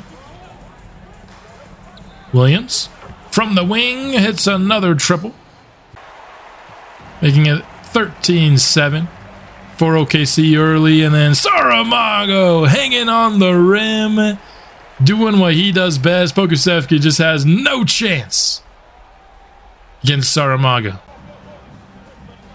Ellis takes a Duran screen, finds him eventually inside and is blocked away. There's just no space. Timing of that pick and roll was just off from the beginning, and Pokusevski gets blocked big time on the other end. Saramago with the highlight rejection. Topic, a ton of space on the pick and roll. Pulls up for the easy mid-range jumper. And we got to hope that he's calmed down a little bit since Game 6. Ellis, another nice jumper made there. Blizzard still trail by 4, but not going to be cut into by Saramago. He missed the dunk. Just enough defensive resistance, I guess, but Chet Holmgren turns it into a Thunder basket instead. Jaime Jaquez pulls up for 3 behind the Holmgren screen, and it's now a 7 points OKC lead. The offense here in the first quarter just has not been really good, surprisingly, ever since they put Chet Holmgren on Saramago. Our strategy early on in the series was just have Saramago score 20 points in the first quarter, and, we're good to go from there, but Chet Holmgren has definitely made a difference. Saramago still has good games, but you could directly see the impact just on the first quarter scoring alone, what that move has done for OKC in this series defensively. McKnight on the drive, tries to get around Holmgren, but he is just too impactful on defense. And that'll be a foul call. with 2.8 seconds remaining. It looked like it will be another first quarter where the Blizzard failed to score 20 points, despite the fact that Saramago's out there for all 12 minutes. And again, you know, I've brought it up how many points at this point now in year 4. But when Saramago can't play Superman, this team just looks really ugly offensively at times. And that's got to be something that we learn how to fix. Leonard Miller continues to just be a really good three-point shooter in this series. Hopefully we can get another good game from him with a few triples here in Game 7. I mean, at this point, Jaime Jaquez is looking to have as many posters as Ayrton Saramago in this series. Saramago still has the lead, of course, but Jaime Jaquez is certainly impressed as a driver. Stevens makes the triple. Somebody that hasn't seen a ton of run in this series so far, but gets a chance here. Leonard Miller, another three. This time he's on the drive, going inside, and nice finish with the left. He's, of course, left-handed, so that is his dominant hand, but still. Stevens. Half spin, forced to take up a tough shot, and he hits it right in the face of Lonzo Ball. I mean, that's another guy that OKC should have been given more minutes throughout this series. This guy being the other one, Topic, who's just been excellent since being reinserted into the starting lineup for the Thunder. In transition, Saramago decides to pull up for a jumper instead. Still gets the same result as he often does in transition. Duren with a two-handed flush off a nice pass. Williams, step back. That's a good-looking jumper, and it falls for him. Halfway now through the second, OKC leads by 6. Up top for Duren, and the pass was a little bit behind, but Duren able to adjust. Pick and roll. Ellis left a ton of space to fire up a three, and he gets it to fall. Chance to tie this game with a three ball here, and Saramago gets it done. Worth noting that, as you saw, that he returned before 4 minutes in this game, that I also now increased the minutes for the top Blizzard game going into Game 7 to match what the Thunder did in Game 6. Forgot to mention that up until this point, of course, but I did do that. Saramago should be playing roughly 40 minutes in this game rather than his usual 36. OKC re-extends their lead right back up to that 7 mark that they held earlier, and a beautiful pick and roll there by the Blizzard results in the and one for Ayrton Saramago. Pulling up off the screen, Ellis with the miss, but Duren quickly taps it right back up and in. I'm winding down here in the first half. Dortz, top of the key, stripes home a three. Good play design there for the Thunder. Ton of space off of a Duren screen, and Albert Ellis makes the most of it. Responds with a three of his own, but OKC will get the last shot of the half, and it's going to be a little bit too much mustard there by SGA. A 2 points OKC lead heading into the break. 4 of 10 from Ellis, 6 of 16 from Saramago.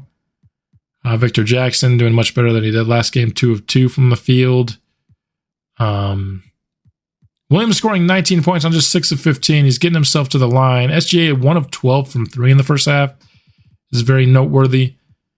Both guys have made 5 free throws. It's kind of been a theme here of this series is that OKC is consistently getting to the free throw stripe here. SGA makes his first basket of the game. I think I said he was 1 of 12 from 3. He was 1 of 12 from the field. That was a misspeak by me. But Albert Ellis, his first 3 of the half. Holmgren, no good from top of the key, but even in all that traffic, Jalen Williams able to get the offensive rebound and the putback. Mago, wide open 3. That one is good. In transition. And it's a turnover by Jalen Duren. Tried to get it to Ellis, but the Thunder were sitting on it, and it results in an easy 2. Holmgren He gets it stolen away by Saramago. Does a nice job cutting off the lane, but OKC gets back on defense and gets the block. On the baseline, going up top, Jalen Williams slams it home. Max Christie pulls up and hits the mid-range jumper. SGA on the drive, gets a tough finish over the top of McKnight, who was playing some good defense there. Saramago from the post just pulls up and hits it for 2. 5-point deficit halfway through the third. Mago on the cut. That's a nice feed. The finish there as well. Saramago flexing. Just how strong he's been playing this entire series. Topic, another 3-ball. He's been shooting lights out the last 2 games. McKnight matches it with one of his own. Need to get him going in this game. Haven't really seen much from him. In the corner, SGA had too much space. Knew he wasn't going to be 1 of 12 for 2 straight quarters. You can't keep him down forever. Williams with a 3. McKnight trying to answer, and he does. But OKC's kind of held this kind of 5 to 10 point lead for most of this third quarter. We haven't really been able to cut much into it. Haven't allowed them to go on a big run either, but gotta trim that lead, which now sits at 12 before we get to the fourth. Instead, we're allowing them to extend it. Saramago to Miller. Easy look from 3, and he continues to be consistent. One more stop and a basket here before the fourth quarter starts would be ideal. We get the stop with a Victor Jackson steal, and we get the basket with a Josh Green bucket, but there's still plenty of time left in the quarter for the Thunder to do something, and Stevens, it's a mid-range jumper. Few seconds left. Lonzo will put up a 3, bricks it. So a 9-point deficit as we head into the fourth. SGA blocked away by Miller. Excellent play defensively there to set the tone for the fourth.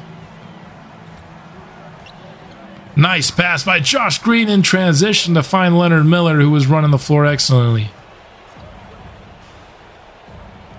Jaime Jaquez inside to Ware, and the pick and roll works well for the Thunder. Coming off a screen is Jalen Williams. Has enough space to fire. And it's another 3-ball for OKC, who now leads by a baker's dozen. Cut to 11 by some free throws, but Jalen Williams starting to get hot from beyond the 3-point mark. He's been a streaky shooter, and this is not the time for him to go hot. We need to cut into this lead. Ellis, coming off a 3-pointer, pulls up from a deep 2 this time, and another make. Saramago trying to sauce up Holmgren. Shot clock winding down. Pulls up and misses, but follows it up with a 2-handed slam. Holmgren, catch and shoot. Pretty deep 3, but no problem for him. The lead balloons back up to double digits. Pick and roll, and it's stolen away by Williams. He's going ahead for Jaime Jaquez, and this, I forgot to mention at halftime, Saramago had 4 fouls already at the half. And that foul right there will foul him out with still 6 minutes remaining. We're down by 10. We have no Ayrton Saramago. Hopes are looking grim for Vancouver, but Albert Ellis hits a nice 3 there. Double comes for Durr, and Albert Ellis with another 3. And now it's a 4-point game with 3 minutes remaining. No Saramago, it's going to need to be Ellis, and so far he's delivered. To put us back in hopes here, I can't believe they fouled Saramago out with 6 minutes left in a Game 7. The officiating has seemed lopsided at times, and some of Saramago's fouls are just, a young guy making some decisions as a young, passionate player. Maybe got his emotions ahead of him, but you can't let a player like that foul out with 6 minutes remaining in a game 7. Miller inside. Just nothing doing out of this offensive possession. We haven't even really tried to get a good look out of it. And it's going to be nothing. Just bad execution there on the play. Topic successfully gets it to go off of a Blizzard player as he was falling out of bounds.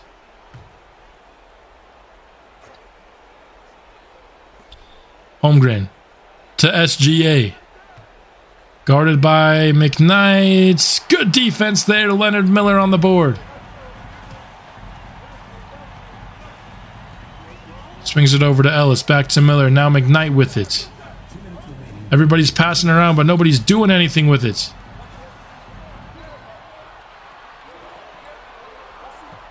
Shot clock under 5 seconds, and we haven't done anything but pass it around the three-point line. What is this? What a horrible possession.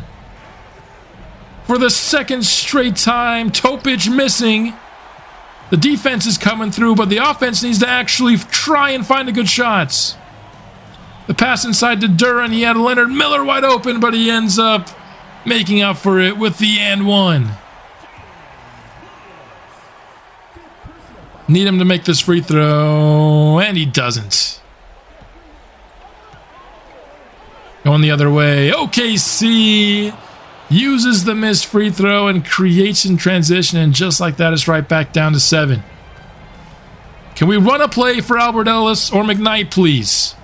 No, we're running it for Jalen Duran. Why are we running a play for Jalen Duran, man? Ellis, catch and shoots. No good. Another horrible possession. It's tough to play the last few minutes without your superstar player, but this play calling offensively has been utterly atrocious.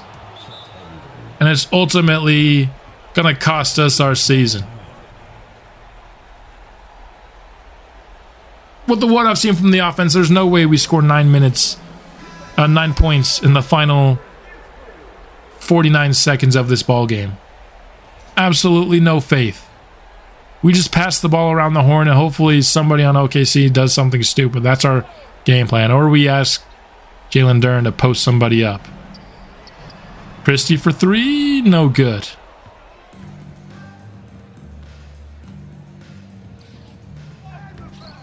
SGA shoots a quick shot. I don't know why they didn't just hold the ball there. McKnight, terrible shot. Blizzard will retain possession here. We need an instant 3.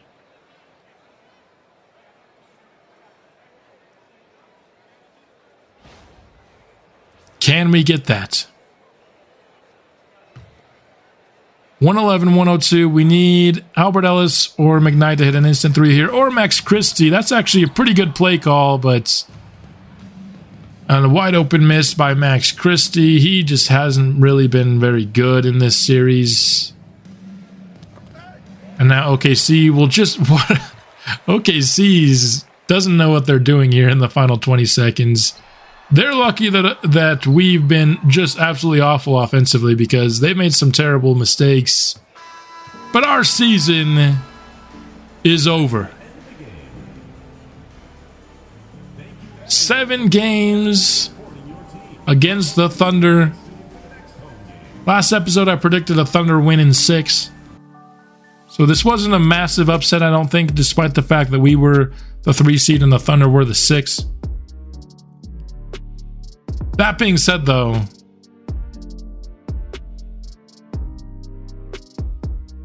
something's got to change. The fact that we lost to the Thunder may not be super surprising, but the method that we lost against them, the problems that were apparent throughout this series, require some attention. Because we've got a man who was just second place in MVP. So we know he's ready to win an NBA Finals. Another 30-point game from Ellis, who 7 of 11 from 3, which is excellent.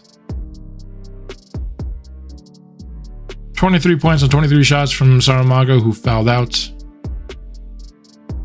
4 of 12 from McKnight. He picked a bad game to have a bad game. Christie was 1 for 9. He was awful in this game. Wasn't very good throughout this entire series. Lonzo Ball was 0 for 6. He was awful. He was battling through an injury, though, in his defense.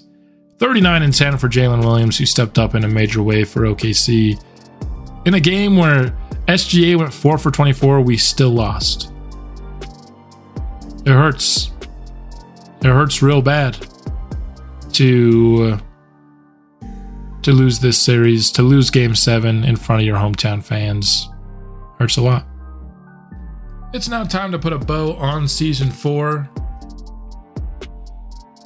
In a series where Saramago averaged 37, 10, and 4, and 49% from the field, and 44% from 3, we lost. A tough pill to swallow. Albert Ellis only ended up with 35% from the field and 39% from 3, 38.5 is not bad by any means. Needs to be better overall. He had good games down the stretch. Needs to be better. Cameron McKnight, for the most part, was really good in this series. Shot over 50% from the field. Shot 48% from three. That's excellent. Wasn't good in Game 7, but I'm not going to hold that against everything else that he did. Leonard Miller was 4th on the team in scoring. He was awesome off the bench. I think he's definitely earned himself another year in our rotation at the very least with what he did here in the playoffs. 52% from 3 on 3.3 shots per game. Great stuff. Duran, 7.6 points, 12.5 rebounds, 58% from the field. Adding in the fact that he was also battling through injury. Lonzo Ball shot under 30% from the field. Just 2.6 assists per game as well. Again, he was battling through injury, but that's still really, really poor, and he was playing really poorly prior to his injury. Max Christie, 25% from the field, 22% from 3. 5 attempts a game, 4 from 3. Not good enough. Rodman shot 17% from the field. Didn't have a massive role, though. Victor Jackson, just 28% from the field. Awful. Josh Green, under 30%. I mean, look at our bench. Take away Leonard Miller, look at the rest of our bench. And even our 5th starter. 29, 25, 16, 29, 27% from the field. That is atrocious bench play. It's not good enough. Everybody else up here did their job. I mean, Albert Ellis, again, he started off so badly, but the fact that he ended off with 35% is actually pretty decent. If you look at kind of games 3 on, he had a bad game 4, but I mean, look at how he started the series. 5 of 19, 3 of 17, then we went 8 of 17. Game 4 wasn't great. Game 5, yeah, Game 6 wasn't either. But he had moments. And the reality is, with the exception of Game 7, his 2 other best games were wins, and he was a big part of those wins. And so I'm kind of torn when I think of this team right now. There's a part of me that says when Albert Ellis plays well, we're very tough to beat. And with another year of development, he'll likely play better, more consistently next year. So let's run most of this team back. With the exception of maybe I think Lonzo Ball needs to go. At this point, I think I'm out on Josh Green. Being an offensive a player, he's fine defensively, but I think, can we package these two, try to get an upgrade on the bench, and otherwise run it back? That's option A for me. While hoping, Clayton Rodman can develop into somebody that's better than Lonzo Ball. That's option A. Option B is making a splash and saying, Saramago's ready to win a championship, and we need to take that seriously, and we need to build a championship caliber team around him. And that splash probably involves moving on from Jalen Duren. I'm a fan of Jalen Duren's. I think he's a really good center. I think at least half the league could use a guy like Jalen Duren as their starting center.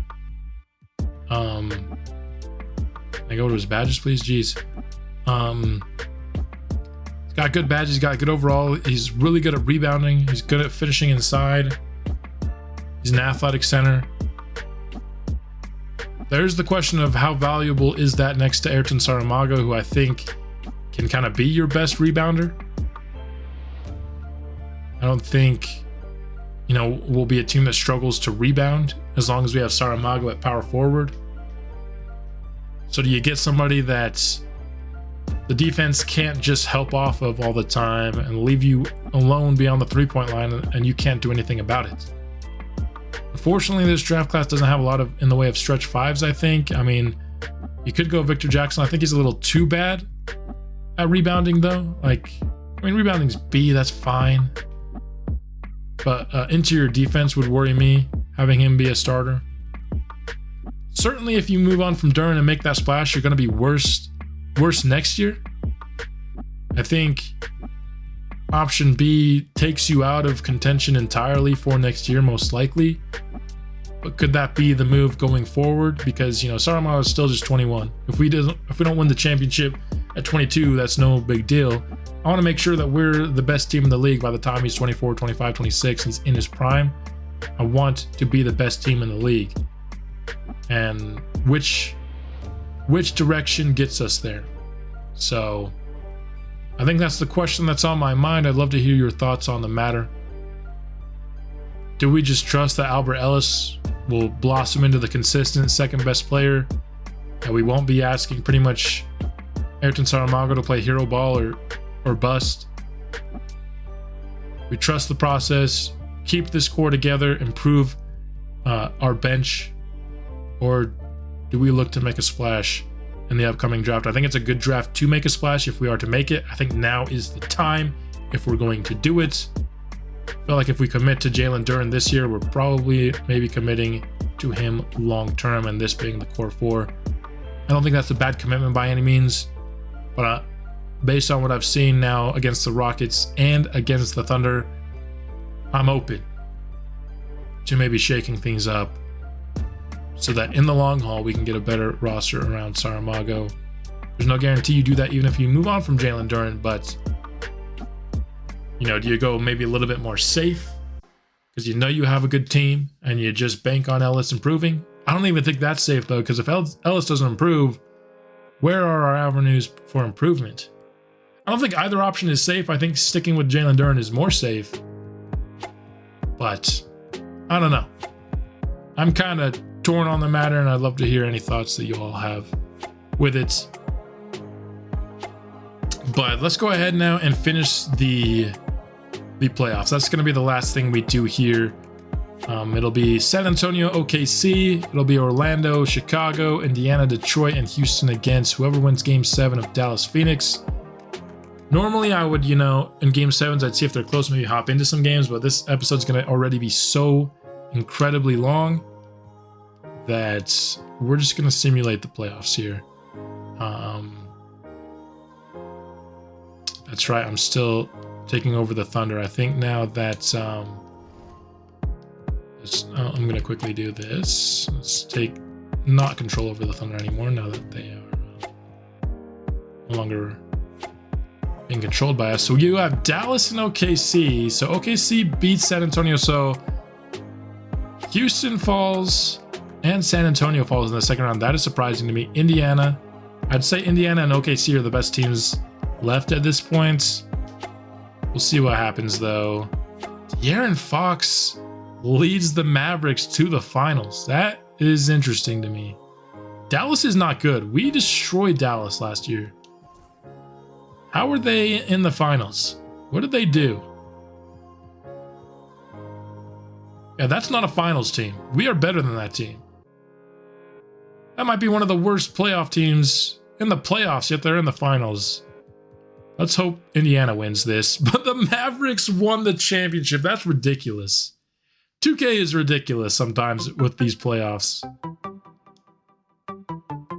I mean, oh my goodness, Darren Fox went absolutely wild. Sorry for this update required thing. I just don't want to record this and be done. So, the Mavericks won the finals without Luka. Okay, that's interesting. The Pacers have made the finals. I think they made the finals last year with Giannis too, but lost, if I'm not mistaken. So, the Giannis trade almost working out for the Pacers so far, but of course, I don't think he's on the verge of retiring or anything. That'll get us to the off season, and of course, we will be live streaming the draft lottery and our final draft preview. That will likely either be coming out tomorrow night late or Saturday at some time, but I'll let you know whichever one I decide on doing. Tomorrow for sure will be a Browns episode. There might be a doubleheader Friday.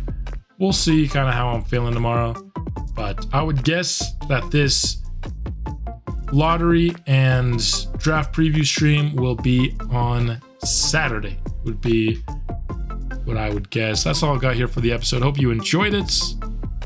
Let me know what your thoughts are for what to do going forward with the Blizzard.